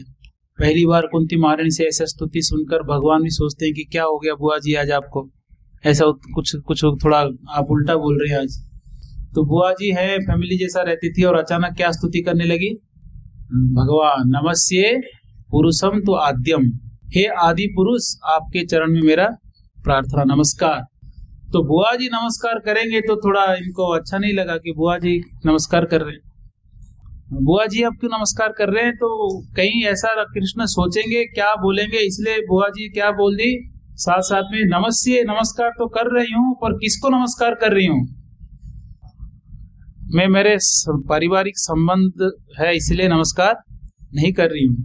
मैं इसलिए नमस्कार कर रही हूँ क्योंकि नमस्ये पुरुषम त्वाद्यम, आप आदि पुरुष है इसलिए आपको नमस्कार कर रही हूँ। नमस्ते नमस्ये पुरुषम त्वाद्यम ईश्वरम, आप ईश्वर है, नियंत्रक है, प्रकृते परम, आप इस प्रकृति से ऊपर है।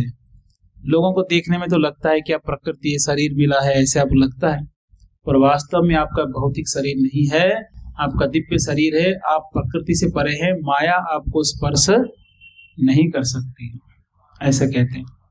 तो इसलिए ऐसे स्तुति करते हैं।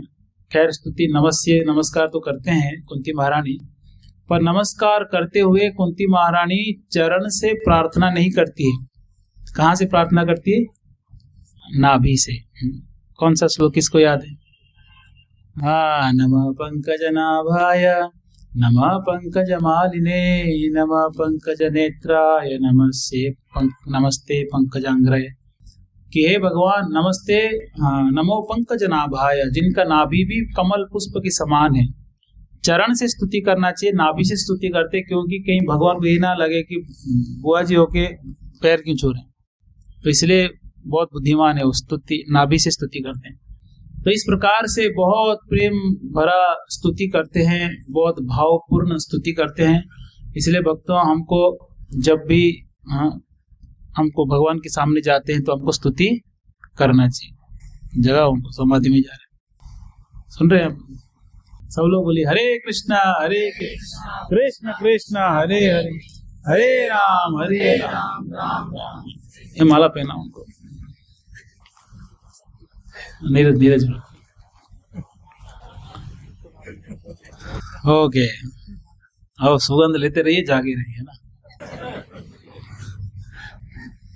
तो वहाँ प्रार्थना करते हैं, हमको भी प्रार्थना करना चाहिए। भगवान के सामने जाकर क्या करना चाहिए हमको? भगवान के सामने जब जाते हैं तो कहते हैं कि तरीका क्या है, क्या प्रोसेस है, भगवान के सामने करना क्या है।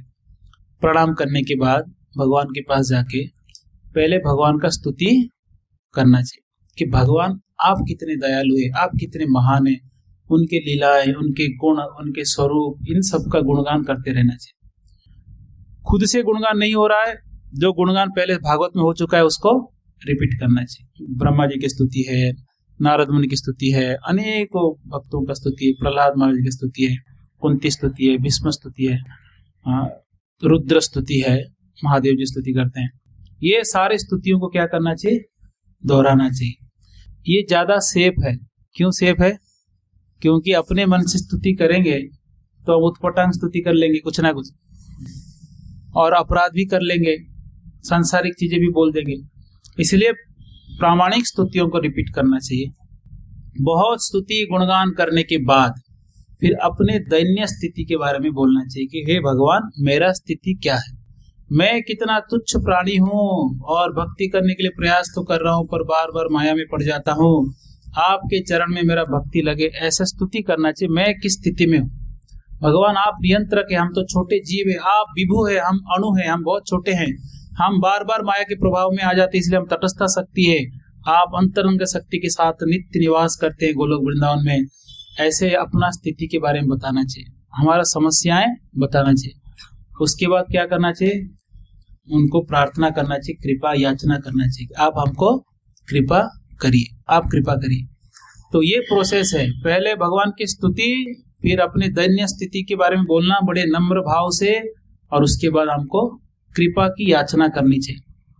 इसमें अगर गड़बड़ी हो गई तो फिर हमको कृपा प्राप्त नहीं होगा। जनरली हमारा स्वभाव ऐसे बन गया संसारिक लोगों का, सीधा जाते ही चालू हो जाते प्रॉब्लम बोलने में, ये प्रॉब्लम, वो प्रॉब्लम, ये हो गया, वो हो गया, और बोलकर आ जाते हैं, इतना सारे बोल के आ जाते हैं। हमारा गुजरात में एक बार मंदिर में दान पात्र सारे भक्त गिन रहे थे, तो उसमें से बहुत सारे चिट्ठियां मिले, और चिट्ठियां जब हम पढ़ने लगे तो उसमें लोग भर भर के दुख लिखे हैं अपने, और दान पात्र में डाले, ये सोच कर कि भगवान को शायद हम बोलते तो नहीं सुनते होंगे, तो लिख के दे देते। नहीं, भगवान सुनते हैं, पर हमको उस तरीके से उनको प्रार्थना करना चाहिए। सब जानते हैं भगवान, फिर भी हमको स्तुति करना चाहिए, हमारा प्रेम बढ़ाने के लिए, भगवान के साथ संबंध जोड़ने के लिए प्रार्थना करना चाहिए।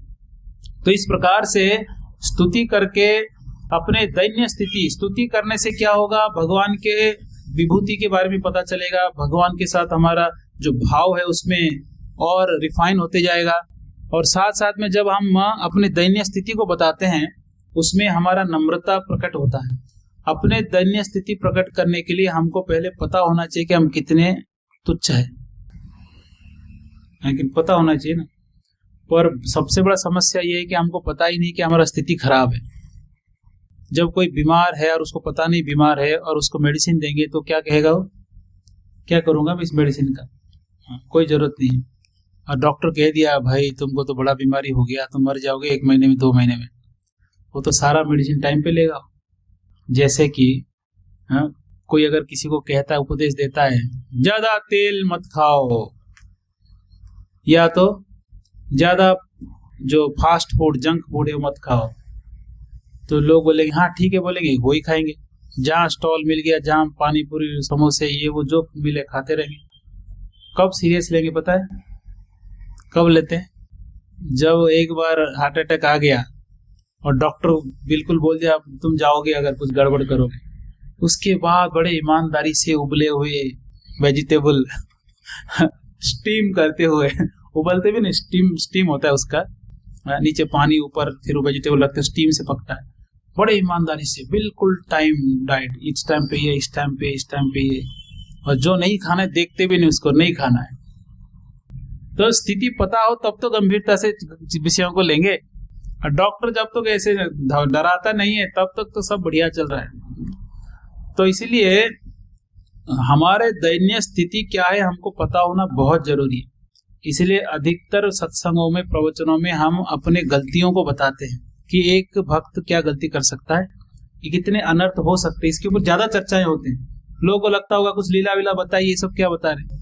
लीला हम बोल भी देंगे तो हम उस दिव्य लीलाओं को खींच के आप अपने स्तर पे ले आएंगे और उसके हिसाब से विचार करेंगे। आप उस स्तर में कभी नहीं पहुंच पाएंगे क्योंकि हमारा स्थिति अभी शुद्ध नहीं है। इसलिए हमको पहले ये बताते हैं कि बीमारी क्या है।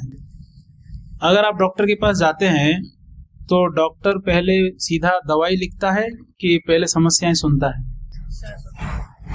एक जगह हुआ था मेरे साथ, समस्या सुने बिना दवाई लिख दिया था। मैं गया था, तो नाम नहीं बताऊंगा नहीं तो बेचारे का बिजनेस कम हो जाएगा। प्रसिद्ध एक कैंप है जहाँ चिकित्सा वगैरह होते हैं, कोई प्रसिद्ध स्थान में, कोई तीर्थ स्थान में ही।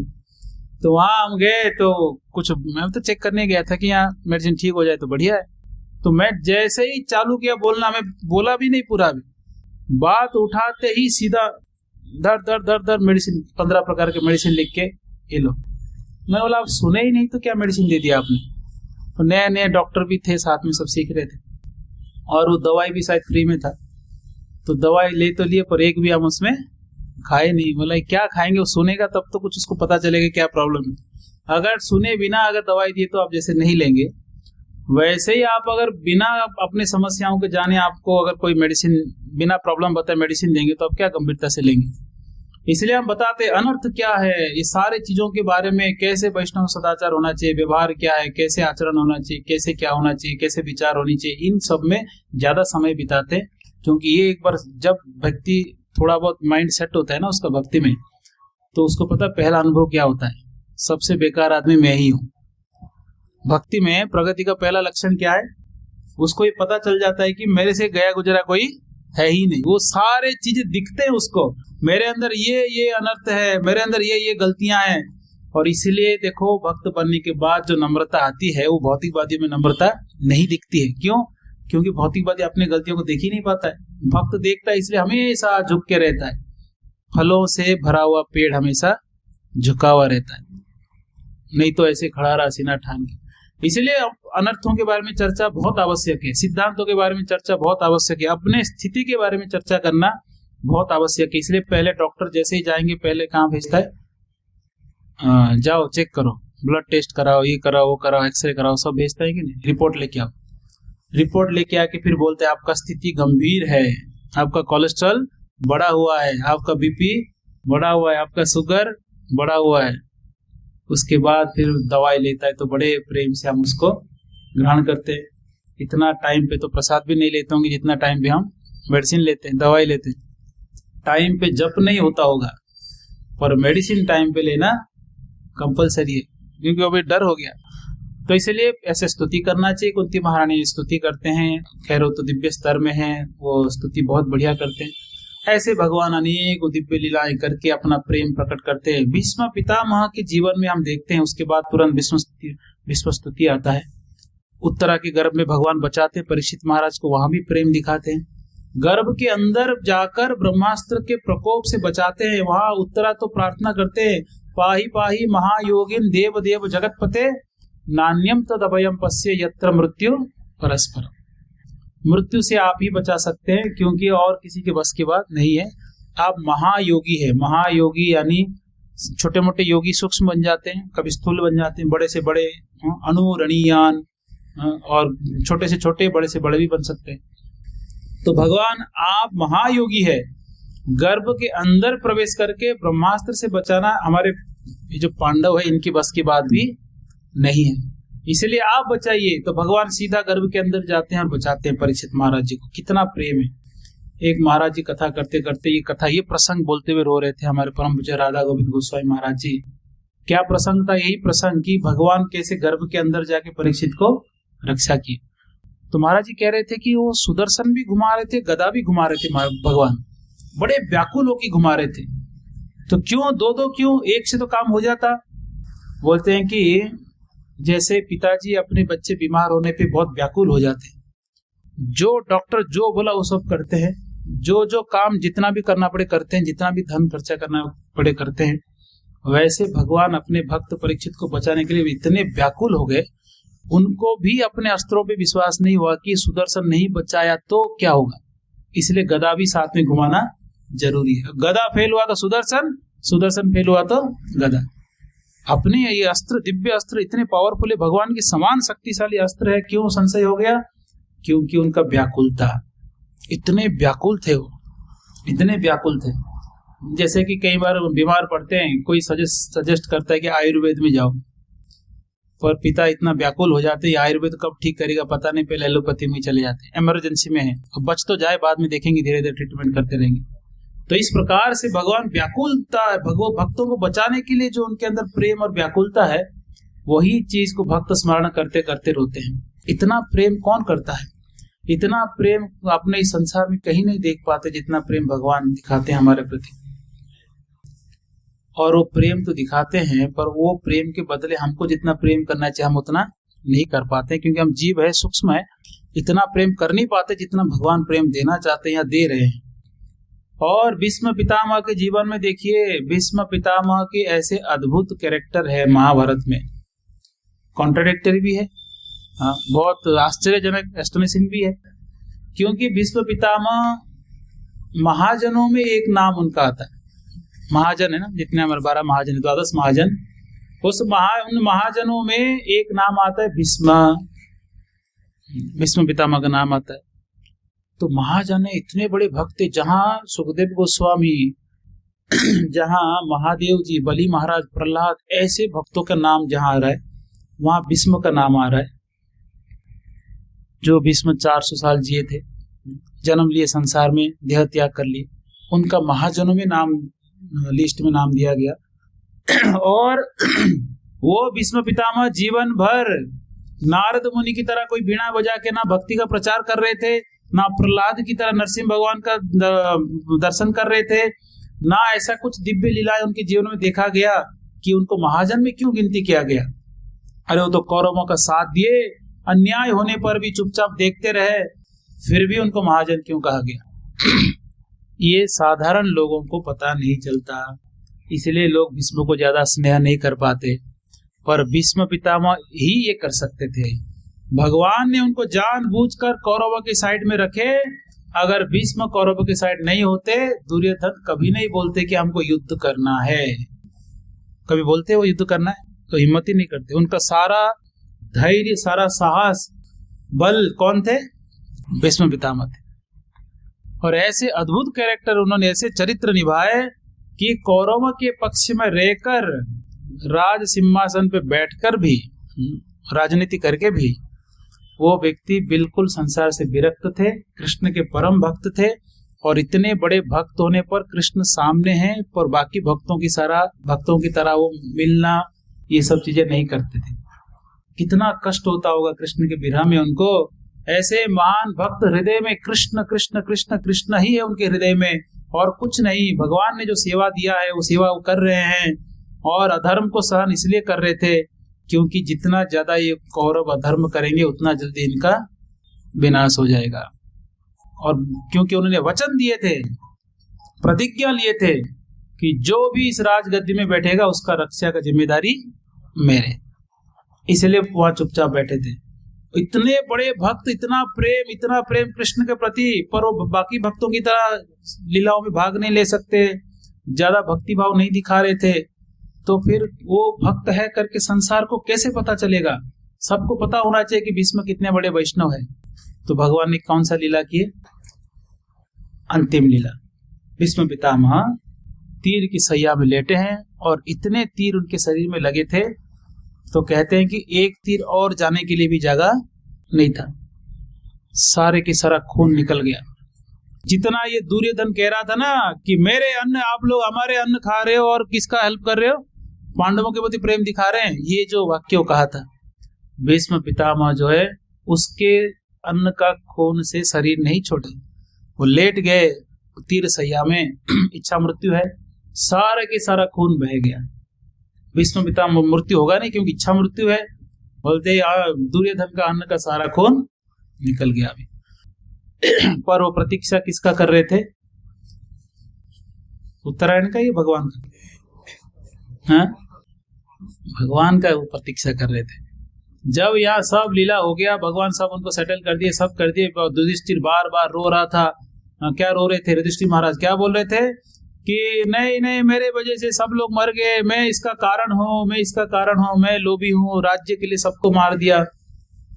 भगवान कह रहे थे कि देखो, ये पूरे ब्रह्मांड में सृष्टि करता हूँ, मैं ही काल के स्वरूप में सबको खा जाता हूँ। भगवान ही तो है, अर्जुन को दिखाए थे ना, काल के मुख में एक एक जीव ऐसे दब रहे थे। मैं जन्म भी देता हूँ, मृत्यु भी मैं ही हूँ, मैं सारे जो भी इच्छाएं करता है, भौतिक इच्छा मैं ही पूरा करता हूँ, समय के साथ उसको छीन के लेने वाला भी मैं ही हूँ, सब कुछ मैं करता हूँ। और यहाँ युधिष्ठिर महाराज कह रहे मैं कर रहा हूँ। युधिष्ठिर महाराज जी का जो स्वभाव और भीम का स्वभाव, ये दो अलग डायरेक्शन में जाता है, और बहुत मतलब बिल्कुल तीव्र गति से जाता है। कैसे? युधिष्ठिर महाराज इतने नम्र है कि वो दुर्योधन को भी दुर्योधन नहीं बुलाते थे, क्या बुलाते थे? सुयोधन बुलाते थे, कि अच्छा आदमी है करके, उनको मतलब गलत मान ही नहीं पाते थे। इतने अच्छे हैं और इतने नम्र है, शांत स्वभाव के हैं। दूसरे और भीम है जो बिल्कुल एग्रेसिव है, बिल्कुल एग्रेसिव। पोलाइट कौन है? युधिष्ठिर है। एग्रेसिव कौन है? भीम। थोड़ा कुछ हुआ छोड़ूंगा नहीं, अब तुमको उठा के फेंक दूंगा, मार दूंगा, यही उनका चलता है। पर बैलेंस्ड कौन है? एसर्टिव कौन है? अर्जुन। दोनों गुण उनके अंदर है, सहिष्णु है, नम्र है, और उनके अंदर एग्रेसिव भी है, पर वो जहां यूज करना है वही यूज करते हैं। बिल्कुल सटीक व्यवहार अगर देखा गया तो कृष्ण अर्जुन को चुनते हैं इसलिए युद्ध के लिए, उनको ज्ञान देने के लिए उनको योग्य चुनकर उनको ज्ञान देते हैं। तो इस प्रकार से जो भीष्म पितामह के पास पांडवों को लेकर भगवान श्री कृष्ण आते हैं तो कहते हैं कि राजा की तरह सज के आओ, मुकुट पहन के अलंकार के साथ आओ।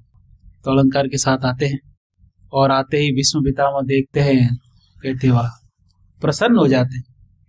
कहने के लिए कोई कह सकता है कि मृत्यु सैया में लेटे हुए व्यक्ति को मिलने के लिए सज के कौन जाता है?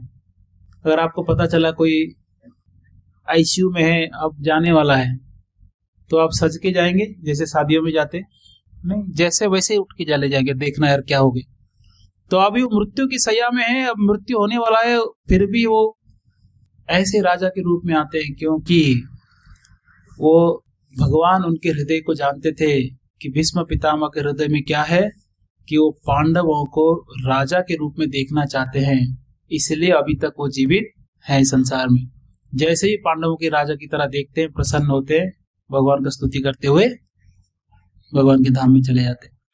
तो भीष्म पितामह की अंतिम समय में जो लीला हुआ, वहां वो दर्शन करने के लिए ब्रह्मांड के जितने राजर्षि, देवर्षि, जो भी जितने ऋषि मुनि, भक्त, यहाँ तक उनके गुरुजी परशुराम अपने शिष्यों के साथ वहां पर आ गए थे।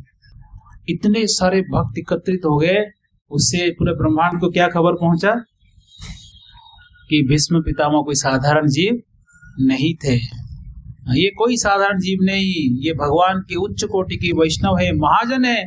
इसलिए लेक्चर देने वाले भगवान है, गीता का उपदेश देते हैं। भगवान तो लेक्चर देते हैं ना, भगवान गुरु है, आदि गुरु है, जगत गुरु है, वास्तविक गुरु तो वही है, कृष्णम वंदे जगत गुरु। तो यहाँ भगवान खड़े हैं, जैसे कहीं सीनियर भक्त आते हैं तो उनके सामने हम लेक्चर थोड़ी दे सकते हैं, नहीं देख सकते ना, उनको बिठाते। वहां सबसे सीनियर कौन बैठे, कौन खड़े? कृष्ण। और भीष्म पितामह को क्या कहते हैं? आज का लेक्चर आपका है।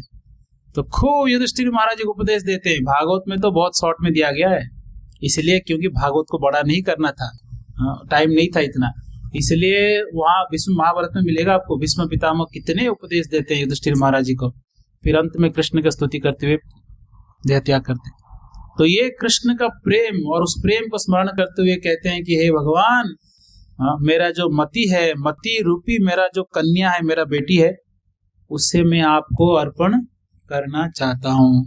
जैसे बेटी का कन्यादान करते हैं ना, तो कन्यादान करते हैं तो वो भी बेटी को अर्पण करना है। तो उनके मन है वो अपने पुत्री की समान, वो मन को मानते हैं, मेरा मन जो मेरा बेटी है, मेरा पुत्री है, बिल्कुल वो शुद्ध है, पवित्र है, आप उसको स्वीकार करिए। तो इस प्रकार से दिव्य प्रेम का आदान प्रदान होता है। फिर भगवान इस प्रकार से फिर द्वारका जाते हैं। द्वारकावासी इतने दिनों से भगवान नहीं थे, इतना भगवान की विरह में सब प्रतीक्षा कर रहे थे, कब हमारे पास आएंगे। श्री कृष्ण भगवान जब आते हैं, सब लोग उनके स्वागत करते हैं, द्वारका में भव्य स्वागत करते हैं, स्तुति करते हैं। मैं कल भी चर्चा कर रहा था कि कैसे द्वारका की महिलाएं छत के ऊपर से भगवान के बारे में चर्चाएं कर रहे थे। ये देखो, ये वही व्यक्ति जो पूरे ब्रह्मांड का सृष्टि करता है, ये वही व्यक्ति है जो ब्रह्मा जी जिनके नाभि से प्रकट हुए हैं, ये वही व्यक्ति है जो सारे देवताओं को अपने वश में रखते हैं, ये वही व्यक्ति है काल भी जिनको देखकर डरता है। ऐसे चर्चाएं करते हैं, पर वो चर्चाएं कोई अपने जैसा कथा करने के लिए बैठे नहीं है, वो चर्चाएं आपस में छत के ऊपर महिलाएं बात कर रहे हैं। तो उसको किसके साथ तुलना किया गया, किससे श्रेष्ठ माना गया? कल बताया था मैं, वेदों के मंत्रों से भी श्रेष्ठ है, वेद मंत्र से भी श्रेष्ठ है, क्योंकि भगवान का स्तुति है। इसलिए भक्तों, जो भाषा आप जानते हैं, जिस तरीके से आप बोलना जानते हैं, आप अगर उसको चर्चा करते हैं अपने एसोसिएशन के अंदर, ग्रुप के अंदर किसी के सामने भी, तो वो वेद मंत्र से भी श्रेष्ठ है। और हो सकता है कि आपके बोलने में त्रुटि हो। कई बार हम लोग भगवान के बारे में बोलने लगते तो सही भाषा का प्रयोग नहीं कर सकते। जैसे मैं बोलता हूँ हिंदी, मेरा हिंदी कहाँ का है, यहाँ राजस्थानी का हिंदी नहीं है, वो मैंने सीखा बॉम्बे में। बॉम्बे का हिंदी मराठी मिक्स है, तो उसमें बड़ा अद्भुत है। आप सुनेंगे तो पचेगा नहीं कि कौन सी भाषा है। वहां से हिंदी सीखे और बचपन से क्या बात की दोस्तों के साथ, गांव में सब बात की उड़िया, घर में बात की तेलुगु, और किताब पढ़ता हूँ इंग्लिश में। तो क्या हाल होगा भाषा का बताइए। पूरा ऐसे खिचड़ी बना हुआ है भाषा का। तो इसलिए सुबह ऑनलाइन क्लास में हम इंग्लिश ट्रांसलेशन पढ़ते हैं, इंग्लिश पर्पट पढ़ते हैं। तो किसी का एक मैसेज आया था, प्रभु जी हिंदी में पढ़ा करिए ताकि हमको भी समझ में आए। अगर मैं हिंदी में पढ़ूं तो मैं बोलूंगा क्या, कि मुझे ही नहीं समझ में आएगा ठीक से। पढ़ तो लूंगा पर कुछ हम बैठेगा नहीं कुछ। तो इसलिए कई बार भाषाओं में त्रुटि है, जो शब्द वास्तव में प्रयोग करना चाहिए वो शब्द नहीं मिलता है। कई बार एक शब्द को बोलने के लिए कई बार हम लोग उसके बहुत सारे सिनोनिम्स बोलते हैं, घुमा घुमा के बोलते हैं, तो उस बात को रखने के लिए। और भले ही भागवत में कहा गया, भले ही किसी का बोलने का तरीका ठीक ना हो, उसके भाषा ठीक ना हो, पर फिर भी अगर वो वास्तविक चीज को बोलता है भागवत को, तो दूसरे के हृदय में परिवर्तन आता है, क्योंकि वो कह क्या रहा है, भागवत कह रहा है। किसको याद है ये श्लोक कौन सा है, हम चर्चा किए थे मनु प्रभु? तद्वाग विसर्गो जनताग विप्लवो यस्मिन् प्रति श्लोकम अवद्यवत्यपि नामानन्त्यस्य यशोकितान्यत् शृण्वन्ति गायन्ति गृह्णन्ति साधवः। अगर भाषा में त्रुटि हो, शब्द में त्रुटि हो, पर अगर वो भागवत कह रहा है, वास्तव में कृष्ण कथा कह रहा है, तो लोगों के हृदय में विप्लव आएगा। विप्लव यानी कुछ करने की इच्छा होगा, पाप को छोड़ना है, कृष्ण की ओर आगे बढ़ना है, ये दिव्य इच्छा उसके हृदय में प्रकट हो जाता है, परिवर्तन की इच्छा प्रकट हो जाता है, अगर वो भागवत ठीक से कहने वाला कह रहा है तो। अगर दूसरी ओर देखा जाए, कोई व्यक्ति बहुत शुद्ध हिंदी, शुद्ध संस्कृत में कथा कर रहा है, पर उसका भाव ठीक नहीं है, तो लोगों के हृदय तक वो नहीं पहुंच सकता।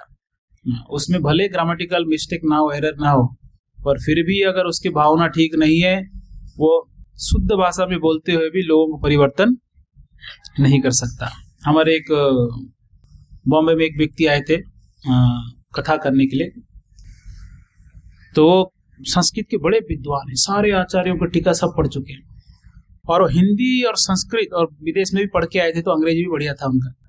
तो हिंदी और संस्कृत मिक्स करके वो ऐसे भाषा बोलते थे, वो हम लोग के सर के ऊपर से जाता था। तो एक दिन उनके प्रवचन में बैठा, मैं बोला यहाँ बैठना ठीक नहीं है, समझ में आए तब तो बैठे। तो ऊपर से सब जा रहे हैं, आधा संस्कृत बोल रहे, आधा हिंदी बोल रहे। बड़े विद्वान से, प्रचंड विद्वान, और उनकी विद्वत्ता और ज्ञान पे इतना उनको घमंड हो गया कि अपने गुरुजी को कहते अब मैं अपना संस्था खुद खोलूंगा। अब रूप गोस्वामी क्या बोले हैं, प्रभुपाद जी क्या बोले, उनको समझ में आया नहीं। वो सोचे कि हमको गोस्वामी को फॉलो करना चाहिए, प्रभुपाद जी का किताब तो थोड़ा नॉर्मल है। ऐसे सोचकर उन्होंने इस्कॉन को क्या किए, छोड़ दिए। कृष्ण को तो नहीं छोड़ पाए, इस्कॉन को छोड़ दिए, और छोड़कर जो है खुद ही संन्यास धारण कर लिए, दंडा धारण कर लिए, और गुरु को त्याग दी। गुरु जी बहुत समझाए, गुरु महाराज हमारे, कि ऐसे अपराध है, ऐसे नहीं जाना चाहिए, आपको शास्त्र का सार पता नहीं है, भले आप पंडित हो, विद्वान है, सब पढ़ लिए, पर आपको पता नहीं, मैं अभी गुरु बनूंगा, और दीक्षा देना चालू कर दिए। और माला नियम पता है क्या है, 4 माला जो जप करता है उसको दीक्षा मिलेगा। अपना संस्था खोल दिए नया, तो सन्यास का फोटो भी चारों ओर फैल गया। अभी कुछ ही साल पहले की बात है। बाद में उनका फेसबुक आईडी में किसी ने एक फोटो देखा, बिल्कुल सूट बूट पहन के, जैकेट पहन के, कुछ व्यापार करने या कुछ कहने, जॉब करने जा रहे हो। तो किसी ने उनको मैसेज किया उसमें ही, प्रभु महाराज जी आपको ये हाल कैसे हो गया? तो बोलते क्या करे, संसार में तो काम तो करना पड़ेगा।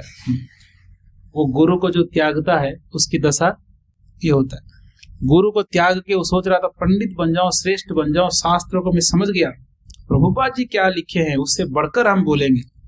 अब वो लंदन में ऐसा है, लंदन में बोल रहे, पेंट शर्ट पहन के अब बोल रहे हो, क्या बोल रहे, भौतिक बातें बोल रहे होंगे, धन अर्जन करेंगे तो। इसलिए श्रील प्रभुपाद जी जो भाषा में लिखे हैं वो सबसे बेस्ट लैंग्वेज है। उसको पढ़ना समझना चाहिए, उसके ऊपर मनन करना चाहिए। छोटा बच्चा भी समझ जाएगा, इतनी सरल भाषा में लिखा है। ज्यादा होशियारी करके अगर दूसरी किताब पढ़ेंगे, प्रभुपाद जी की किताब को नेग्लेक्ट करेंगे, तो हमारा भी दशा ऐसे ही होगा, माया में पड़ जाएंगे। तो इसलिए ये तद्वाग विसर्गो, इस चीजों को हमेशा चर्चा करते रहना चाहिए, जैसे द्वारकावासी चर्चा करते आ रहे हैं। तो भगवान अंत में जो दिव्य लीलाएं किए वो बड़ा अद्भुत लीला था। कौन सा लीला किए? भगवान इस संसार को छोड़कर चले गए, स्व शरीर। और आप जानते हैं कैसे वो उनके पैर में तीर लगता है जरा का, तो क्या तीर लगने की वजह से उन्होंने प्राण त्याग दिए? ये संभव है? जिनको महाभारत युद्ध में 18 दिन तक तीर लगे थे, छाती में, सर पे, माथे में, हाथ में, भुजाओं में, कवच टूट के लटक रहा था भीष्म पितामह जब तीर छोड़ते। ऐसे स्थिति में जो क्षत्रिय को कुछ नहीं हुआ, वो पैरों में तीर लगने से कोई मरता है क्या? लोग तो 2-2 पैर कट्टे हुए व्हील चेयर में आते हैं, या हार्ट थोड़ी है कि मर जाएंगे। पर कृष्ण मर गए करके लोग कह रहे हैं कृष्ण के पैर में तीर लग गया, कृष्ण मर गए, साधारण लोगों की तरह। ये कोई लॉजिकल बात है? कृष्ण मर जाएंगे? जो व्यक्ति को कुछ नहीं हुआ युद्ध में, तो क्या होगा एक तीर में? तो वो व्यक्ति उस जरा को भी वो कृपा करते हैं, विशेष कृपा करके उनको कहते हैं कि आप दुखी मत हो, यही लीला है, मेरा इच्छा है। वह अंत समय में उद्धव जी को, मैत्र मुनि को उपदेश देते कर स्व शरीर अस्त्र शस्त्रों के साथ वो अपने धाम में वापस जाते हैं। देवता लोग कहते हैं भगवान यहाँ से जाएंगे तो हमारे घरों में आइए, हम भी आपको दर्शन करेंगे, सेवा करेंगे, ऐसे कहते हैं। तो भगवान लीलाएं संपन्न कर दिए, पर लीला संपन्न करने से पहले वो द्वारका वासियों का लीलाओं को भी क्या किए? संपन्न कर दिए। क्योंकि उनको पता था द्वारकावासी इतने शक्तिशाली है कि अगर इस भूमि में वो रह गए तो ये ब्रह्मांड में किसी का शक्ति नहीं है कि द्वारकावासी को युद्ध में हरा सके। तो ये शक्तिशाली है। तो वो नहीं चाह रहे थे कि कोई थोड़ा एक पार्ट हैवी हो, वो चाहते थे पांडव शासन करें। तो इसलिए उन्होंने कहा मैं चला जाऊंगा तो यहाँ द्वारकावासी करेंगे क्या? उन्होंने एक अद्भुत लीला रचाई। क्या लीला रचाई? कि कुछ ऋषि मुनि ब्राह्मण लोग जब इकट्ठा हुए थे, तपस्वी भक्त लोग इकट्ठा हुए थे, तो उनके परिवार के बच्चे ने क्या किया, वो एक अंदर कपड़े वपड़े रख के गर्भ बना के, तो क्या क्या बोल दिया कि उनको पूछते हैं कि महाराज जी बताइए, लोहा ऐसा रख के, तो आप हमारा जो गर्भ में बच्चा बेटा है या बेटी है? तो ऋषि मुनियों को तो पता था क्या है। तो उन्होंने क्या श्राप दिया कि बेटा हमारे साथ मजाक कर रहे हो ना, जो भी इस गर्भ के अंदर है यही तुम्हारे कुल का नाश का कारण बन जाएगा। जब महाराज जी को, अग्रसेन महाराज इत्यादि सबको पता चला, वसुदेव इत्यादि को, बोलते कि ऐसे श्राप मिल गया, तो उन्होंने प्रयास करके उस लोहे को जितना टुकड़े कर सकते हैं उतना टुकड़े किए, पाउडर कर दिए उसको। बोले भाई तो खतरनाक हो जाता, इससे कोई हथियार बनता, कोई मर जाता, इसको बिल्कुल पाउडर चूर चूर कर दो, इसको समुद्र में दूर डाल के आओ। पर वो क्या बन गया बाद में जाके? वो एक प्रकार की घास बना, एरका नामक एक ऐसा घास है जो बेत्त बोलते, ऐसा लकड़ी जो हिलता है, बैंड भी हो जाएगा ऐसा। इस प्रकार से उन्होंने वो वहां पर एक घास का एक ऐसे बना, वही सब लोग मदिरा पान करके सब लोग आपस में लड़ाई किए, और द्वारकावासी, और हथियार क्या था? ये लकड़ी थे, ये घास थे, उससे एक दूसरे को मार के मर गए। तो ये भगवान ऐसे अद्भुत लीलाएं की, जबकि वो किसी भी रूप से ले सकते थे, पर ऐसे दिव्य लीला भगवान की इच्छा से सब हुआ। भगवान की इच्छा शक्ति कौन जान सकता है? भगवान का योजना कौन जान सकता है? ये सब देख कर भी देवता भगवान का कहते हैं भगवान जी आपका संसार में समय हो गया, आ जाइए आप अभी अपने धाम में जाइए। तो इस प्रकार से भगवान लीलाएं करते हैं। जो जितने भी पटरानियां हैं, अर्जुन को बोलते हैं अर्जुन ये सबको लेके जाओ हस्तिनापुर। और लेके जाने के लिए जब सबको 16,108 रानियां सबको लेके जा रहे थे, तो वहां रास्ते में कुछ ग्वाले आए, ग्वाल बाल आके अर्जुन से लड़ाई किए, उनका गांडी भी उधर फेल हो गया। जो बड़े बड़े योद्धाओं के साथ लड़ाई किए महाभारत में, कुछ ग्वालों के साथ नहीं लड़ पाए, ये दशा हो गया अर्जुन का। और वो ग्वाले जो सारे पटरानी को लेके गायब हो गए। तो अर्जुन दुखी होके युधिष्ठिर महाराज जी के पास आके बहुत रोते हैं, क्यों रो रहे हो, क्या गलती कर दिया तुमने रो रहे हो, कोई अपमान कर दिया, किसी को तुमने शरण नहीं लिया, कोई शरण में आया, तुम क्षत्रिय हो, ऐसे बहुत सारी चीजें बोलते हैं। क्या ऐसा गलती हो गया जो आज दुखी हो, तुम्हारा चेहरा देख के लग रहा है तुम प्रसन्न नहीं हो, क्या कोई पाप कर दिया तुमने? बोलते हैं कि नहीं, जिन भगवान के आश्रय में रहकर हम सब पले बड़े हैं वो आज इस संसार में नहीं है। जो मित्र के समान व्यवहार किए हैं, हर क्षण हमको रक्षा करने के लिए तत्पर रहे, आज वो भगवान हमारे साथ नहीं है।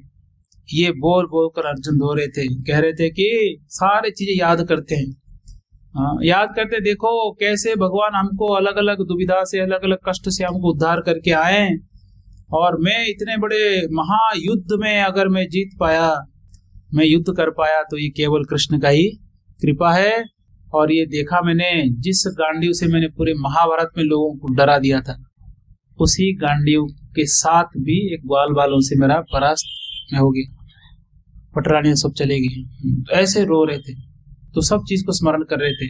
बाद में कृष्ण के द्वारा दिया हुआ भगवत गीता का स्मरण करके फिर शांत होते, तब उनको अनुभव होता है कि कृष्ण मेरे साथ है, गए नहीं। तो इसलिए भक्तों, अगर कृष्ण का विरह हो रहा हो तो भागवत और भगवत गीता के आश्रय लेना चाहिए, तो आप अनुभव कर सकते हैं कि कृष्ण कहीं नहीं कि हमारे साथ है। ऐसे भगवान ने दिव्य लीलाएं की, अद्भुत लीलाएं की द्वारका में, और उसके बाद लीला संपन्न करते हैं।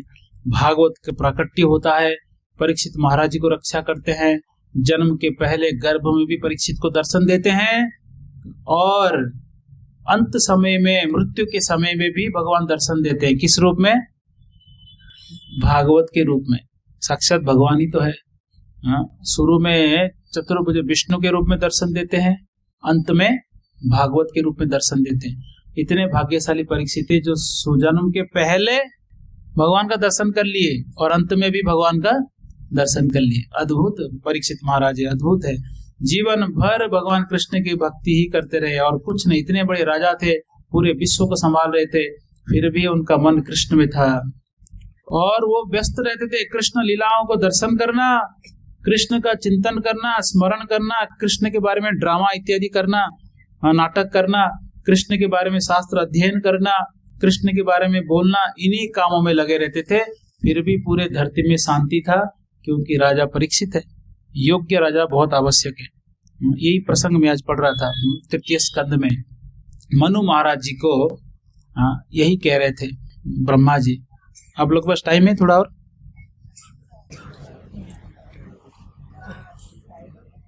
है, थोड़ा टाइम है। आप तो बैठेंगे, बाकी लोग फिर श्राप देंगे। कोई सागर नहीं किया होगा तो फिर परेशान हो जाएगा। तो मनु महाराज जी प्रकट होते, मनु शत्रुपा ब्रह्मा जी से प्रकट होते हैं। तो ब्रह्मा जी को कहते हैं कि हे पिताजी, क्या सेवा है हमारे लिए, क्या आज्ञा है बताइए। तो हम ब्रह्मा जी कहते हैं कि आप मेरे योग्य संतान हो, आप मेरे आज्ञाकारी पुत्र हो, और ऐसे आज्ञाकारी पुत्र जो है वो अगर जिम्मेदारियों को ठीक से निभाता है, प्रसन्न करता है, तो भगवान उसके ऊपर विशेष कृपा करते हैं। और आपको मैं सेवा दे रहा हूं कि आप प्रजाओं का देखभाल ठीक ठीक से करो, जिससे भगवान कृष्ण बड़े प्रसन्न हो। प्रजाओं का देखभाल करने का अर्थ क्या है? सारे प्रजा भगवत भक्ति में लगे रहे। अगर प्रजा नास्तिक बन गया, नालायक बन गया, तो फिर ठीक से देखभाल नहीं हो रहा है। ठीक से देखभाल करना चाहिए। तो इस प्रकार से मनु महाराज जी को कहते हैं, मनु महाराज जी को कहते हैं कि आप जाओ संतान उत्पन्न करो, प्रजा उत्पन्न करो, आप जाओ शासन करो। मनु महाराज जी को कहते हैं। मनु महाराज जी कहते हैं हाँ मैं शासन करूंगा, पर मेरा स्थान कहाँ है? क्योंकि जहां लोग रहते हैं वो धरती क्या हुआ है? नीचे डूब गया है। कहाँ नीचे डूब गया है? रसातल में डूब गया है। यहाँ रसातल का अर्थ नहीं कि ये जो अतल सुतल तलातल रसातल वाला रसातल नहीं, ये वो रसातल है जिसके ऊपर प्रभु भगवान विष्णु लेटे हुए हैं, जिनके गर्भ, जिनके नाभि से ब्रह्मा जी प्रकट होते हैं, वो वाला समुद्र है। यानी ये गर्भोदक सागर की बात कर रहे हैं। गर्भोदक सागर में डूब गया है। तो प्रभुपाद जी तात्पर्य में लिखते हैं, क्योंकि भूमंडल इतना बड़ा है कि अतल सुतल तलातल छोटे छोटे, उससे छोटे हैं, तो इसके जल में भूमंडल डूबना ये संभव नहीं है। इसलिए कौन से रसातल है? उस समुद्र के नीचे चला गया था, इसलिए उसको रसातल कहते हैं। तो मनु महाराज कहते हैं धरती नहीं तो मैं क्या शासन करूं, बताइए धरती लाइए आप वापस। तो जैसे निवेदन करते हैं तो ब्रह्मा जी बोलते धरती गायब हो गया, बाकी सृष्टि करते करते धरती गायब हो गया, मुझे पता ही नहीं। तो क्या करें, विचार करने लगे बैठ के, कहाँ गया होगा धरती, कहाँ गया, कैसे उसको लाया जाए, कहाँ गया पता है पर कैसे लाया जाए, और उसको नीचे से ढूंढे कैसे, अभी पानी के अंदर गया, कहाँ गया, कैसे गया। विचार कर ही रहे थे, विचार कर ही रहे थे। सारे ऋषि मुनि, उनसे उत्पन्न सारे तपस्वी ऋषि मुनि, उनके सारे संतान वहां पर उपस्थित थे। जनलोक, तपलोक, ब्रह्मलोक, तीनों लोक के लोग वहां थे। और ऐसे ब्रह्मा जी विचार कर ही रहे थे, उनके नाक से ये अंगूठे के अग्रभाग के समान एक छोटा सा जीव प्रकट हुआ। सबके सामने प्रकट होकर विशाल पर्वत के समान, हाथी के समान ऐसे बड़ा स्वरूप ले लिए। और क्या स्वरूप था? वराहदेव भगवान की जय प्रकट हो गया। और सब लोग देखकर बोलते अरे ये तो पहले तो सोचे कि कौन ऐसा जीव प्रकट हो गया। ब्रह्मा जी बोले मैंने तो इच्छा भी नहीं किया था, ऐसा जीव कैसे प्रकट हो गया, और ये कौन है जीव, कहीं भगवान तो नहीं है, ये अपना साइज बिल्कुल हर क्षण बढ़ाते जा रहा है, कहीं ठाकुर जी तो नहीं है। तो ऐसे चिंता में आगे ठाकुर जी है क्या, हम फिर प्रार्थनाएं करेंगे, स्तुति करेंगे, पूजा करेंगे, आरती करेंगे। तो जैसे ये विचार कर ही रहे थे, चर्चाएं कर रहे थे अपने संतानों के साथ, तो भगवान जोर से गर्जना करते हैं। और उनके गर्जना सुन के कंफर्म हो गया कि ये कौन है, भगवान है। देखिए गर्जना ये शब्द जो है ना बहुत पावरफुल है। बिना शब्द के आश्रय लिए जो रूप देखना चाहता है वो भ्रमित हो जाएगा। जैसे नरसिंहदेव भगवान प्रकट होते हैं तो प्रकट होने से पहले गर्जना सुनाई देती है हिरण्यकशिपु को और प्रहलाद महाराज को। पहले शब्द, उसके बाद रूप। आप जब तक हरे कृष्ण ध्यान से जपेंगे नहीं और उसको सुनेंगे नहीं और सीधा बोलेंगे भगवान कहाँ हो, दर्शन दो, भगवान दर्शन देने वाले नहीं। बड़ा आश्चर्य वाला प्रोसेस है ना भक्ति। सरल है पर विचार करने योग्य है कि हमको बोला जा रहा है उन कृष्ण का चिंतन करो जिनको कभी हमने देखा ही नहीं। पूरे श्रद्धा के साथ भक्तों की वाणी पे श्रद्धा, शास्त्रों में श्रद्धा। शास्त्र भी भगवान के शब्द है। शब्दों पे श्रद्धा रखकर जो भक्ति मार्ग में अग्रसर होता है उसी को ही रूप का दर्शन होता है। जो शब्दों को नकार देता है उसको रूप का दर्शन कभी नहीं हो सकता। इसलिए बराहदेव जी अपने ध्वनि से बताते हैं कि मैं भगवान हूं। बहुत जोर से गर्जना करते, कंफर्म कर देते। शब्द बहुत शक्तिशाली है। गरुड़ जी जब उड़ते हैं, पंख फटफट करते हैं, तो उनके पंख की आवाज से क्या निकलता है? वेद मंत्र निकलता है। नरसिंहदेव भगवान गर्जना करते हैं, उनकी गर्जना से वेद प्रकट होता है। भक्तों, जब ब्रह्मा जी सृष्टि करते हैं, हर रोज रात को सोने के बाद सुबह फिर से सृष्टि करना पड़ता है, फिर से ज्ञान चाहिए उनको। तो प्रतिदिन ज्ञान देने की तरीका क्या पता है? ऐसे ज्ञान देते हैं। ब्रह्मा जी जैसे कि इस बार शब्द क्या आया? तपा तपा तपा शब्द आया, तो तपस्या करने लगे। वैसे कई बार भगवान के बांसुरी का ध्वनि सुनाई देता है तो चारों वेद प्रकट होता है उनके हृदय में। कई बार गरुड़ जी के पंख की आवाज उनको सुनाई देता है, फटफट ध्वनि, मानो गरुड़ जी से भगवान अभी यहाँ से निकल रहे हैं। उस ध्वनि से चार वेद प्रकट होता है। कई बार नरसिंहदेव का गर्जना सुनाई देता है और उस गर्जना से उनके हृदय में चार वेद प्रकट होता है। ये भगवान के ज्ञान देने की तरीका है। ध्वनि बहुत आवश्यक है, इसीलिए शब्द पे बहुत जोर देना चाहिए। शब्द को ध्यान से श्रवण करना चाहिए। ये शब्द ब्रह्म है, शब्द ब्रह्म, इसको शास्त्र में एक शब्द आता है, शब्द ब्रह्म। शब्द ब्रह्म, ब्रह्म कौन है? भगवान है। ये कौन से भगवान है? शब्द रूपी भगवान है। भागवत कुछ और नहीं, शब्द रूपी भगवान है।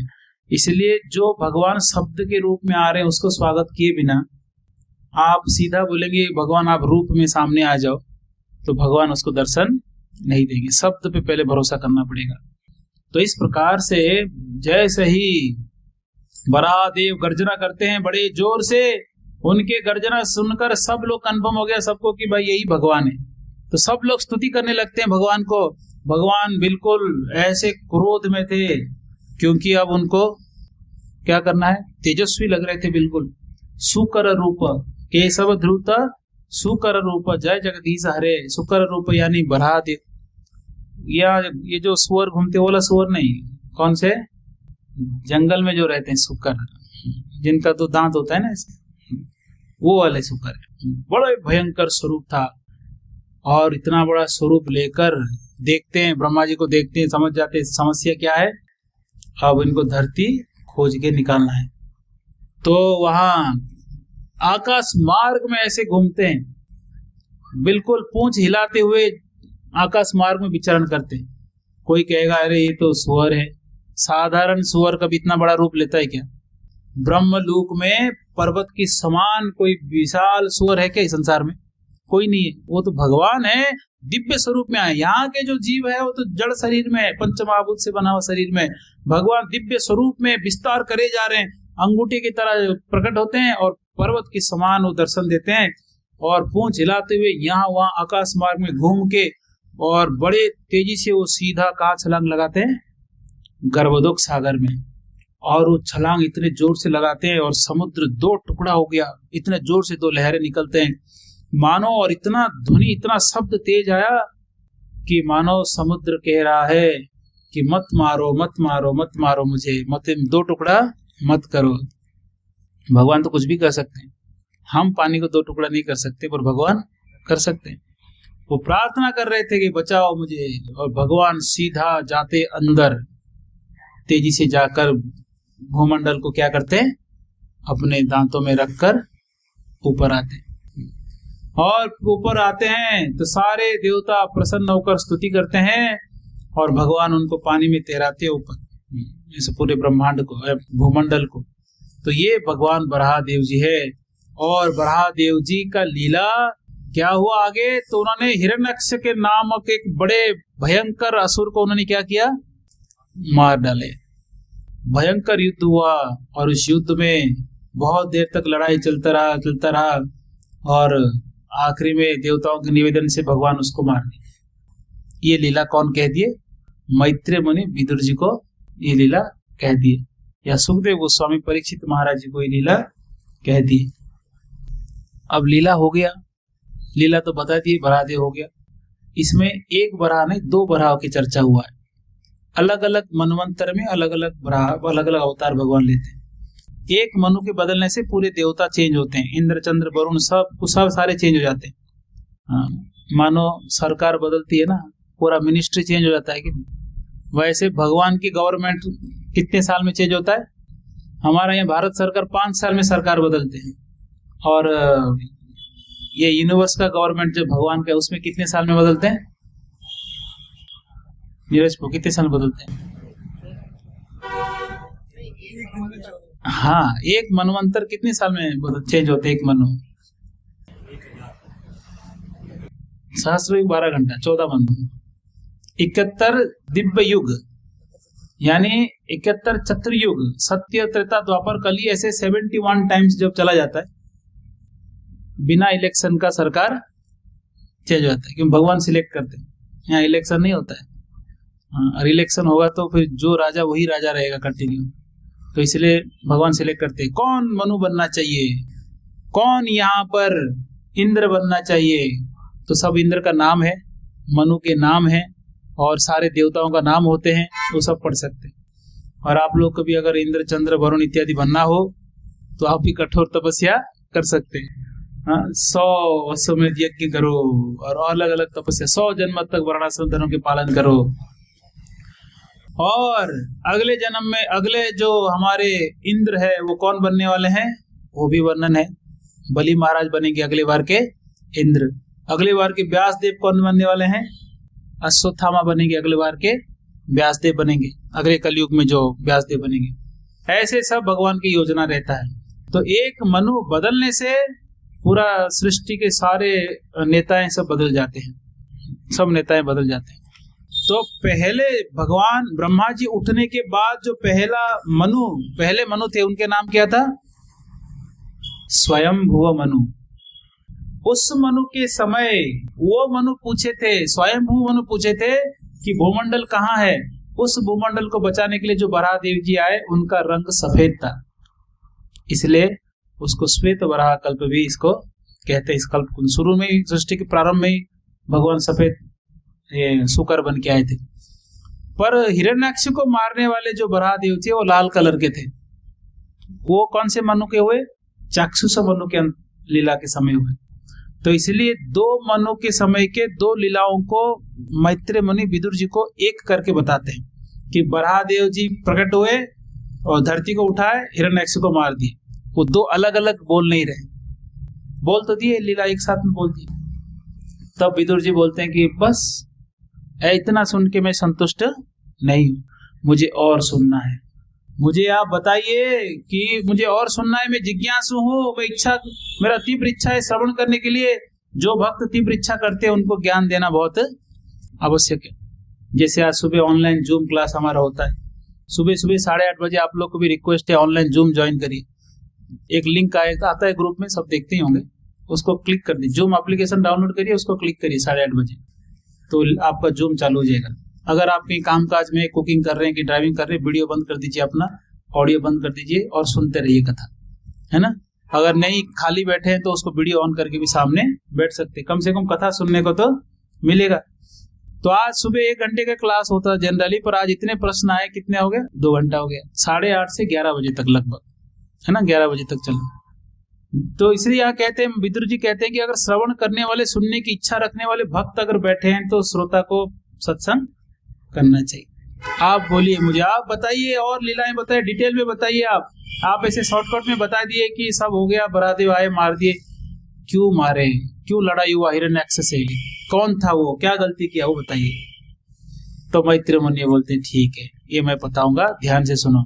तो मैत्रेय मुनि इस प्रारंभ करते हैं, एक बार कश्यप मुनि तपस्या कर रहे थे, रोज करते पूजा पाठ, उनका नित्य नियम होता है, विधि विधान होता है, बहुत अच्छे गृहस्थ हैं। तो दिति जो दैत्यों की माँ है, वो दिति को इच्छा हुआ, दूसरे माताओं को देख के जलन होता है उनको हमेशा कि मेरा भी एक संतान है, पावरफुल संतान हो।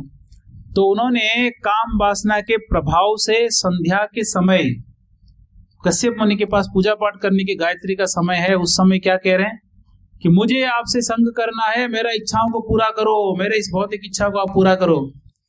और केवल यही बात नहीं, बहुत डिटेल में समझाते हैं कि पति का कर्तव्य है पत्नी की इच्छाओं को पूरा करना, पत्नी को सुख देना ये पति का कर्तव्य है। और देखो मेरे पिताजी आपसे विवाह किए जब से हम आपके पास सब आगे 16 के 16 आगे, कितना प्रेम करते हैं हम आपको। बहुत सारे आगे थे कन्या उनके पास। सतीत माता तो महादेव के पास गए, लगभग 10 या 11 तो विवाह इनसे हो गया, कश्यप मुनि से। तो बोलते हैं कि हाँ सही है, आपने कहा, इतना सारा मस्का लगाएंगे तो सोचे पति को हम क्या कर दिए, कन्विंस कर दिए। पति देव भी बहुत प्रेम से गुणगान किए, हाँ सही बात है, पत्नी है जो धर्म के कार्य में साथ देती है, धर्म के कार्य अकेला पुरुष नहीं कर सकता, पत्नी के साथ चाहिए। आप पाप कर्म से आप बचाते हैं, साथ रहते हैं, आपका तो बहुत बड़ा योगदान है, तो इसलिए आपकी सारे इच्छाओं को पूरा करना मेरा कर्तव्य है। हमारे एक महाराज जी कहते थे, परम पूज्य गौर गोविंद महाराज प्रभुपाद जी के शिष्य हैं, बहुत बड़े विद्वान संत और भक्त थे, उच्च कोटि के, नित्य सिद्ध थे। महाराज जी कहते हैं जो विवाह कर लिया और पत्नी की इच्छाओं को पूरा नहीं कर पाता है, उसके लिए अलग से एक नरक है, नरक का नाम भी बताते हैं महाराज जी, मैं भूल गया। बोले विवाह करोगे तो पत्नी की सारी इच्छाओं को पूरा करना पड़ेगा। और वो रामचंद्र भी बोलते हैं, शादी कर लिया नहीं कि रावण ले लिया तो दूसरा शादी कर लिया, जाने दो उसको, वैसे नहीं चलेगा, है ना। तो बोलते सारे इच्छाओं को पूरा करना पड़ेगा, ये नहीं तो नरक में जाना पड़ेगा। अगर ऐसा नहीं कर सकते तो विवाह नहीं करना चाहिए। विवाह किए तो सब उनको जो चाहिए, भोजन, अलंकार, वस्त्र, जो इच्छा, शारीरिक सुख हो या कोई भी, सारी चीजें उनको देना पति का कर्तव्य है। तो ये कश्यप मुनि किसको बोलते हैं बदले में, दिति को कहते हैं। तो दिति को फिर समझाते हैं, क्या समझाते हैं, देखो दिति, ये जो समय है ये संध्या के समय है, संध्या के समय में देख पा रहा हूं कि मेरे भाई महादेव जी, भाई तो सगे भाई नहीं, पर भाई इसलिए कहते हैं क्योंकि सती के पति है और सती और दिति तो बहन है, तो दो बहन के पतियां भी अपने को क्या मानते, दोनों भाई मानते। इस तरीके से मेरे भाई, छोटा भाई, वो देखो सारे भूत प्रेतों को लेकर घूम रहे हैं, और वो त्रिनेत्र है। त्रिनेत्र यानी उनके 3 आंखें। 3 आंख कहने का क्या आवश्यकता पड़ गया, क्योंकि कहीं दिति ये ना कह दे कि हम लोग के मिलन में, संगत में महादेव जी थोड़ी देख पाएंगे, हम तो कहीं एकांत में चलेंगे। पर वो कह रहे को 3 आंख वाले हैं, वो 3 आंख से सब कुछ देख सकते हैं, उनसे कोई संसार छुपा हुआ नहीं है। और ये भूत प्रेत लेके घूमते हैं।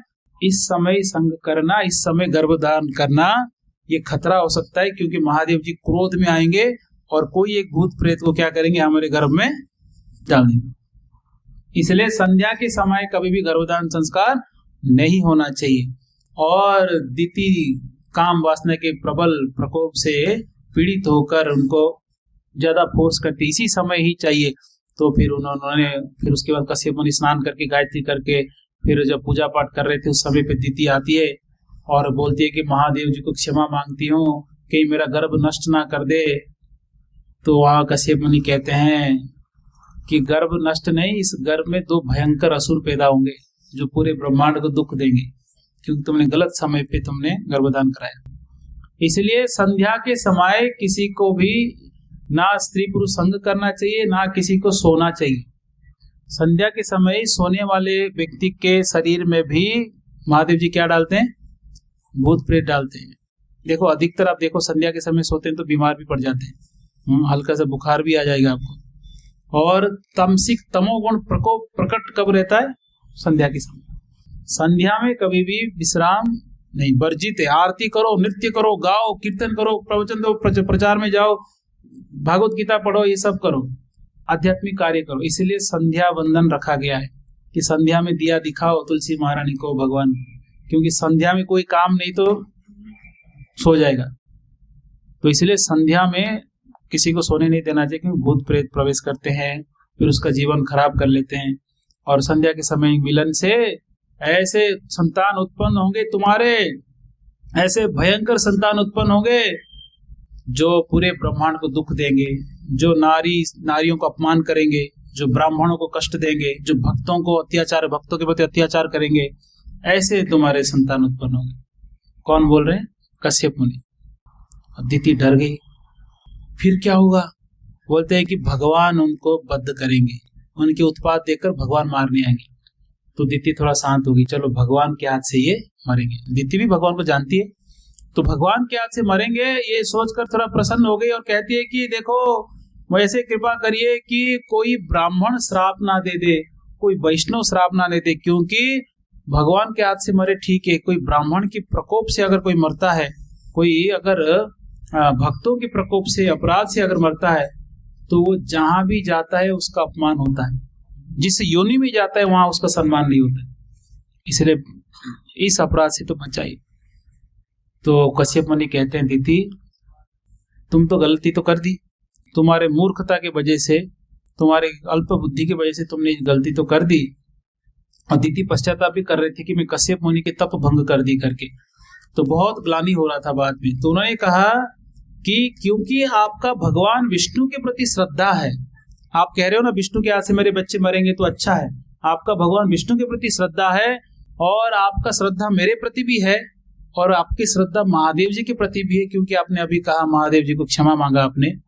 इस श्रद्धा और भक्ति के वजह से आपके बच्चे तो नहीं पर आपके पुत्र, मतलब पुत्र के पुत्र कोई होंगे, पोते, तो क्या बनेंगे, वो भक्त बनेंगे। और ऐसे भक्त बनेंगे कि पूरे ब्रह्मांड के लोग उनको फॉलो करेंगे कि ऐसे भक्त होना चाहिए, भक्त हो तो ऐसे हो। तो कौन है वो, प्रहलाद महाराज बनते हैं। तो ऐसे आशीर्वाद देते हैं, भविष्यवाणी भी करते हैं। तो इस प्रकार से फिर दीदी के गर्भ में 2 भयंकर लोग प्रकट हुए। कौन थे वो, हिरण्याक्ष और असुर लोगों के प्रकट जन्म होने से पूरा प्रकृति डिस्टर्ब हो जाती है। तूफान आना, आंधी आना, अंधेरा हो जाना, बहुत हवा बहना, ये सब, और प्रचंड बारिश होना, ये किसका लक्षण है, कौन जन्म लिया होगा इस टाइम पे, असुर लिया। और हल्की बारिश फूलों की तरह गिर रहा है, पता भी नहीं चलेगा कि कुछ गिर भी रहा है, अच्छा लगता होगा। ऐसा होता है ना, कई बार बारिश स्प्रे कर रहे हैं ना, ऐसे स्प्रे होता है, बहुत अच्छा वातावरण बन जाता है। तो कौन जन्म ले रहा होगा उस टाइम पे, देवता जन्म, कोई भक्त जन्म ले रहा होगा। हाँ, इसलिए तूफान के बीच में जन्म लिया है तो कितना खतरनाक आदमी होगा बताओ। तो हिरण्यकशिपु, हिरण्याक्ष प्रकट होते हैं, पूरे ब्रह्मांड को परेशान करते हैं। हिरण्याक्ष तो इतना बल का घमंड था, सबको पूछता था लड़ोगे मेरे से, लड़ोगे, आओ मेरे से लड़ो। कुबेर के पास चला गया, कुबेर जी मैं सुना तुम बहुत पावरफुल हो, आ जाओ लड़ो। कुबेर जी बोले भाई ये इतना उत्पात मचा रहा है तो मरना ही है इसको, तो मेरे से लड़के क्या फायदा। उसको बोलते हैं देखो हम तो बूढ़ा हो गया अभी, हम भी बूढ़े लोग के साथ लड़ोगे, लोग अपमान करेंगे बूढ़ों को मार के आगे, तो मेरे से मत लड़ो। विष्णु जो है ना बहुत पावरफुल है, उनको हराओगे तो लोग बोलेंगे यार सही में कोई योद्धा है, तो विष्णु के साथ लड़ो, हमसे क्या लड़ रहे। तो हिरण्यनाक्ष पूरे संसार में घूमकर विष्णु कहाँ है विष्णु कहाँ है घूम ही रहा था, और बरादेव मिल गए और खूब लड़ाई किया। देवता बोलते कि हे भगवान इसको छोड़ दोगे तो उत्पात मचाएगा, ये तो देवताओं को भी ललकारता है, मारने के लिए आता है। तो भगवान ऐसे देखते हैं ब्रह्मा जी को, अच्छा ऐसा है क्या, ठीक है, एक कान के नीचे बजाते हैं वो मर जाता है। देवता सोचते एक झापड़ में इसको मार सकते थे, इतना देर क्या कर रहे थे। भगवान क्यों करते हैं लीलाएं, लड़ाई क्यों करते हैं, क्योंकि बैकुंठ में मारपीट तो हो नहीं सकता, थोड़ा कसरत करने की जगह चाहिए कि नहीं। तो कहाँ कसरत करते हैं, इस दुनिया में करते हैं। और ऐसा मत समझो कि ये कसरत जब करते हैं तो ये यहाँ के लल्लू पंजुओं से कसरत करते हैं, लड़ाई करते हैं। वो भी कैंडिडेट कहाँ से लेके आते हैं, अपने धाम से लेके आते हैं। भैया तुम लोग ही लड़ सकते हो, यहाँ के लोग की बस की बात नहीं है। इसलिए भगवान से लड़ने वाले असुर कोई साधारण नहीं होते, वो भी नित्य सिद्ध होते हैं। खूब लड़ाई की, खूब युद्ध किए। तो कई बार तो लड़ाई खूब देर तक करते हैं, कोई भी नहीं जीत पाता, ऐसे भी भगवान करते हैं क्योंकि उनको लड़ना रहता है। कई बार ज्यादा क्रोध आया तो 1 मिनट में काम खत्म कर देते हैं। जैसे हिरण्यकशिपु को फाड़ दिया, ऑपरेशन कर दिया, परेशान कर रहा है, गोद में बिठा के। चर्चा करेंगे हम, नरसिंह भगवान की लीला करेंगे दोबारा। तो इस प्रकार से बरादेव जी हिरण्याक्ष को बद्ध करते हैं, और जब ऊपर जाते हैं धरती को स्थापना करके सारे देवता स्तुति करते हैं और कहते हैं कि हे भगवान ये भूदेवी जो है ये हमारे माँ है और आप हमारे पिताजी है, भूदेवी आपके धर्म पत्नी है। हाँ, तो इस प्रकार से स्तुति करते हैं। आपके जो आप पानी से निकलते हैं और जब अपने शरीर को झटकते हैं तो जो पानी छिड़क कर पूरे ब्रह्मांड में जाता है, वो पानी जब हमारे ऊपर गिरता है तो हम पवित्र हो गए। इसलिए अभी सुअर अगर यहाँ कीचड़ से आके झटक दिया तो मजा आएगा हम लोग को, नहीं मजा आएगा। पर भगवान शुक्र रूप में जब झटकते हैं पूरे तीनों लोकों में पानी गिरता है, ब्रह्मलोक जनलोक तपलोक सब में गिरता है उनके शरीर के पानी, सब प्रसन्न हो जाते हैं, आनंद में स्तुति करने लगते, वाह भगवान महान हो गए हम लोग, भक्त मतलब अच्छा पवित्र हो गए। बोलते भगवान आपके शरीर से जो बाल निकल कर गिर रहा है वो बाल क्या है, कौन सी घास है, कुशाग्रस, वही है। तो इस प्रकार से स्तुति करते। और भी कहते हैं आपका मुख यज्ञ कुंड है, आपके कान में यज्ञ कुंड है। ये सब बहुत अनेक स्तुति करते, बरादेव जी को प्रसन्न करते, इसलिए ये सारे देवता भगवान को स्तुति करते हैं। तो हम लोग को भी भगवान का स्तुति करना चाहिए। बरादेव भगवान की। बरादेव भूदेवी के पति है, हमारे पिता है, तो बरादेव जी को ये निवेदन करना चाहिए कि भगवान माधवपुर में हमको भी थोड़ा भूखंड दे दो तो हम अच्छा सा मंदिर बना पाएंगे। सब लोग प्रार्थना करिएगा हृदय से, जब भी बरादेव का स्मरण करेंगे तो बरादेव का विग्रह देखेंगे, प्रार्थना करिए। आप दिन में भी प्रार्थना करिए, जब भी समय मिले प्रार्थना करते रहिए कि जल्दी से जल्दी हमको एक स्थान मिल जाए जिसमें हम बहुत सुंदर मंदिर बना सके। देखिए प्रार्थना में शक्ति है। प्रभुपाद जी बोलते हैं कोई भगवान का कुछ प्लान और होगा कई बार, पर अगर सारे भक्त एक साथ में तीव्रता से प्रार्थना करते हैं तो भगवान अपने प्लान को बदल देते हैं। जैसे कि किसी भक्त को भगवान को संसार से लेना है, समय हो गया, अपने धाम में लेके जाना है और मृत्यु आ रहा है, और सारे भक्त प्रार्थना करेंगे कि भगवान इस भक्त को अभी मत लेके जाइए, तो भगवान छोड़ देते। हाँ ठीक है, कुछ दिन और रहे। प्रभुपाद जी बात कह रहे थे, प्रभुपाद जी बोलते थे मेरा जाने का समय कब का हो गया था, पर मैं कृष्ण को मना किया, अभी मेरे शिष्य मैच्योर नहीं है, मैं अभी नहीं आऊंगा। तो वो रुके, जब जाना था फिर बाद में अंत में जाते हैं, और जब अंत में जाते हैं वो खुद उनका तैयारी देखकर लगता है कि अब ये चले जाएंगे, खुद जानबूझकर अन्न ग्रहण करना बंद कर दिए। ऋषिकेश में गए थे, वहां कई दिन तक रुके थे, अचानक शिष्यों को बोले चलो वृंदावन चलते हैं, और वृंदावन आए, वृंदावन आते ही खाना पीना सब छोड़ दिए, सब चलते फिरते प्रवचन सब कर रहे थे, सब छोड़ दिए, कृष्ण के चिंतन करते करते करते 16 दिन तक कुछ ग्रहण नहीं किए, और बाद में वो भागवत बोलते बोलते बोलते संसार छोड़ के चले गए। तो ये है आचार्य है, ऐसे संत है जिनको अगर नहीं और सारे प्रार्थना करेंगे तो भगवान बचाएंगे। इसलिए कई बार कोई भक्त का अगर शरीर अस्वस्थ हो गया, कोई भक्त के प्राण जाने वाला है, कई बार हम लोग मैसेज भी करते हैं, प्रार्थना करो, please pray for the devotee. तो कई भक्त ऐसे दिमाग लगाते हैं, भगवान की जो इच्छा वही तो होगा, हमारे प्रार्थना की क्या जरूरत है, वो तो भगवान का योजना है, उनको इतना आयु है उतना ही रहेगा, सब तो वेल सेटल्ड है, वेल प्लान्ड है, हम क्यों प्रार्थना करें? अननेसेसरी है, अननेसेसरी नहीं है। भक्तों की प्रार्थनाएं बेकार नहीं जाते हैं। अगर तीव्रता से आप प्रार्थना करेंगे तो भगवान अपने प्लान को चेंज कर देते हैं। इसलिए जैसे कि यहाँ अगर भगवान सोचे होंगे 2028 में यहाँ मंदिर बनेगा, सारे भक्त अगर ज्यादा तीव्र से प्रार्थना करेंगे तो कब बन जाएगा? और तो 25 में बन जाएगा। लेकिन भगवान की योजना बदलते हैं अगर भक्त लोग पीछे पड़ जाते हैं। नहीं भगवान नहीं, हमको अभी इसी साल 2025 में चाहिए जमीन, खुद का जमीन होगा, विग्रह लेके आएंगे, पूजा करेंगे, कितना आनंद आएगा। बहुत जरूरी है एक्चुअली। यहाँ कुछ भी नया करने डर लगता है, नया के लिए भागना पड़े घर छोड़ के तो सारा पैसा बेकार हो जाएगा। फिर भी हम प्रयास करेंगे जनवरी में आप लोग के सहयोग अगर करेंगे तो आप लोग यहाँ जैसे हॉल दिख रहा है ना वैसे ही हम टीन से बनाएंगे, हाँ टीन सेट बनाएंगे ऊपर साइड से सब। और यहाँ टेम्पल अल्टर बड़ा लाएंगे थोड़ा, और यहाँ अल्टर बिठाएंगे, यहाँ पर्दा लगाएंगे, यहीं सत्संग होगा और आरती सब यही होगा। कितने लोग खुश है इस बात से? हरि बोल बोलिए जोर से। तो इसलिए आप सबका सहयोग चाहिए। इसका हम बातचीत चल रहा है, चालू ही कर देंगे, क्योंकि सत्संग में बहुत यहाँ तकलीफ होता है। अंदर इतना छोटा है, आरती में 5-6 लोग आगे जगह नहीं होता है अंदर, और कई बार फेस्टिवल में आरती हो रहा है और आधे लोग यहाँ खड़े हैं, आधे लोग अंदर खड़े, ये हाल होता है। तो इसलिए लोग आ भी नहीं पाते, जाके क्या करेंगे, जगह ही नहीं सेंटर में, और बीच में भी जगह नहीं, सत्संग के टाइम पे आधे बाहर टहलना पड़ता है। तो अच्छा सुविधा हो, लोग अपने आप आएंगे। अगर यहाँ से जा रहे याद आ गया सेंटर है तो तुरंत आएंगे। अगर उनको सुविधा अच्छा है, बैठ के कथा सुन सकते हैं, कीर्तन कर सकते हैं, जप कर सकते हैं, वातावरण अच्छा बनाइए तो लोग अपने आप आएंगे। अनेकों विजिटर, जब से मैं ये बाहर बोर्ड लगाया हूँ इस्कॉन का, तब से अन्य शहरों से आए हुए लोग जो विजिटर से खूब आ रहे हैं। जिस दिन लगा उसी दिन से चालू हो गए, हम अपने आप आ रहे हैं, अंदर दर्शन करके जा रहे हैं। मैं पूछता कौन से शहर से, एक फैमिली बोले औरंगाबाद से, दूसरा बोले गुड़गांव से, और विदेशी लोग भी आ गए थे कई लोग। इस्कॉन बोर्ड देख के गाड़ी रोक के अंदर आ जाते। तो लोग आना चाहते हैं पर हमको सुविधा उनको देना पड़ेगा, कम से कम सुविधा तो चाहिए मिनिमम। इसलिए ये हॉल बनाएंगे, भव्य बनाएंगे, जितना आवश्यकता है उस हिसाब से बनाएंगे, और इसके लिए आप सबका सहयोग आवश्यक है। क्योंकि थोड़ा सा ऐसे बनाएंगे कि 4-5 साल तक चल जाए, जब तक अपना मंदिर खुद बन ना जाए। तो इसलिए आप सब आगे बढ़िए, आगे आइए और सहयोग करिएगा ना। हरे कृष्णा। महाराज भगवान की जय, ग्रंथ श्रीमद् भागवतम की जय, श्रील प्रभुपाद की जय, निताय गौर प्रेमानंदे हरि हरि। हरे कृष्णा।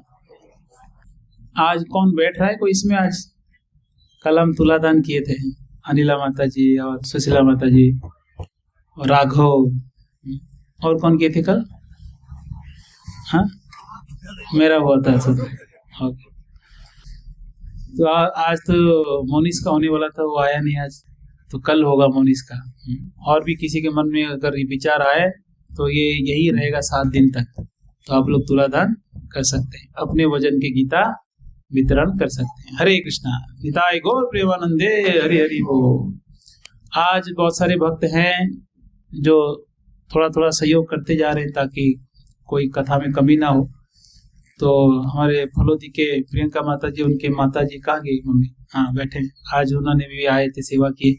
हमारे आनंद प्रभु भी सेवा किए हैं। आइए सामने आइए प्रभु, आनंद आइए, वो भी, उनका भी प्रसाद का सेवा है, तो उनका भी हम स्वागत करते हैं। आप माता जी आप भी आ जाइए। प्रियंका के मम्मी आप आइए, माला लाओ, कहाँ गए प्रभु हमारे? तो बहुत बहुत आभार प्रकट करते हैं कथा में सहयोग करने के लिए। हरे कृष्णा कृष्णा कृष्णा हरे हरे, हरे राम राम राम हरे हरे। श्रील प्रभुपाद की। पहने रखिए, पहन के माला ये सब नहीं है क्या? तो यहीं रखना चाहिए ना माला। ये लीजिए माता जी, पहनिए माला, भागवत की महाप्रसाद। जय श्रील प्रभुपाद की। आज खुद ही लोग आके हलवा प्रसाद बनाए एकादशी का उपवास का। और केला कौन लेके आया है? केला प्रसाद मंजू माता जी की ओर से। हरि बोल। आइए माता जी आप भी प्रसाद लीजिए। तुलसी माता की माला निकाल के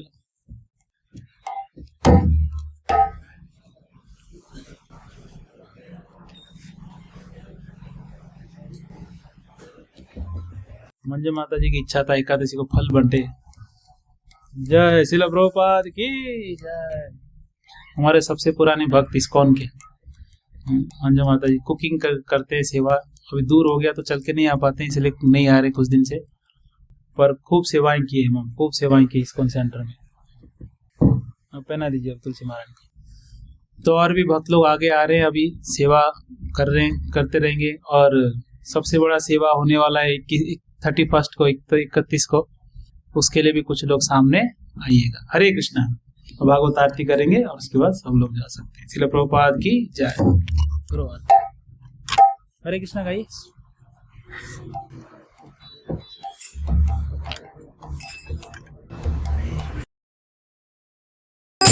नमस्ते नरसिंहाय।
भगवान की जय।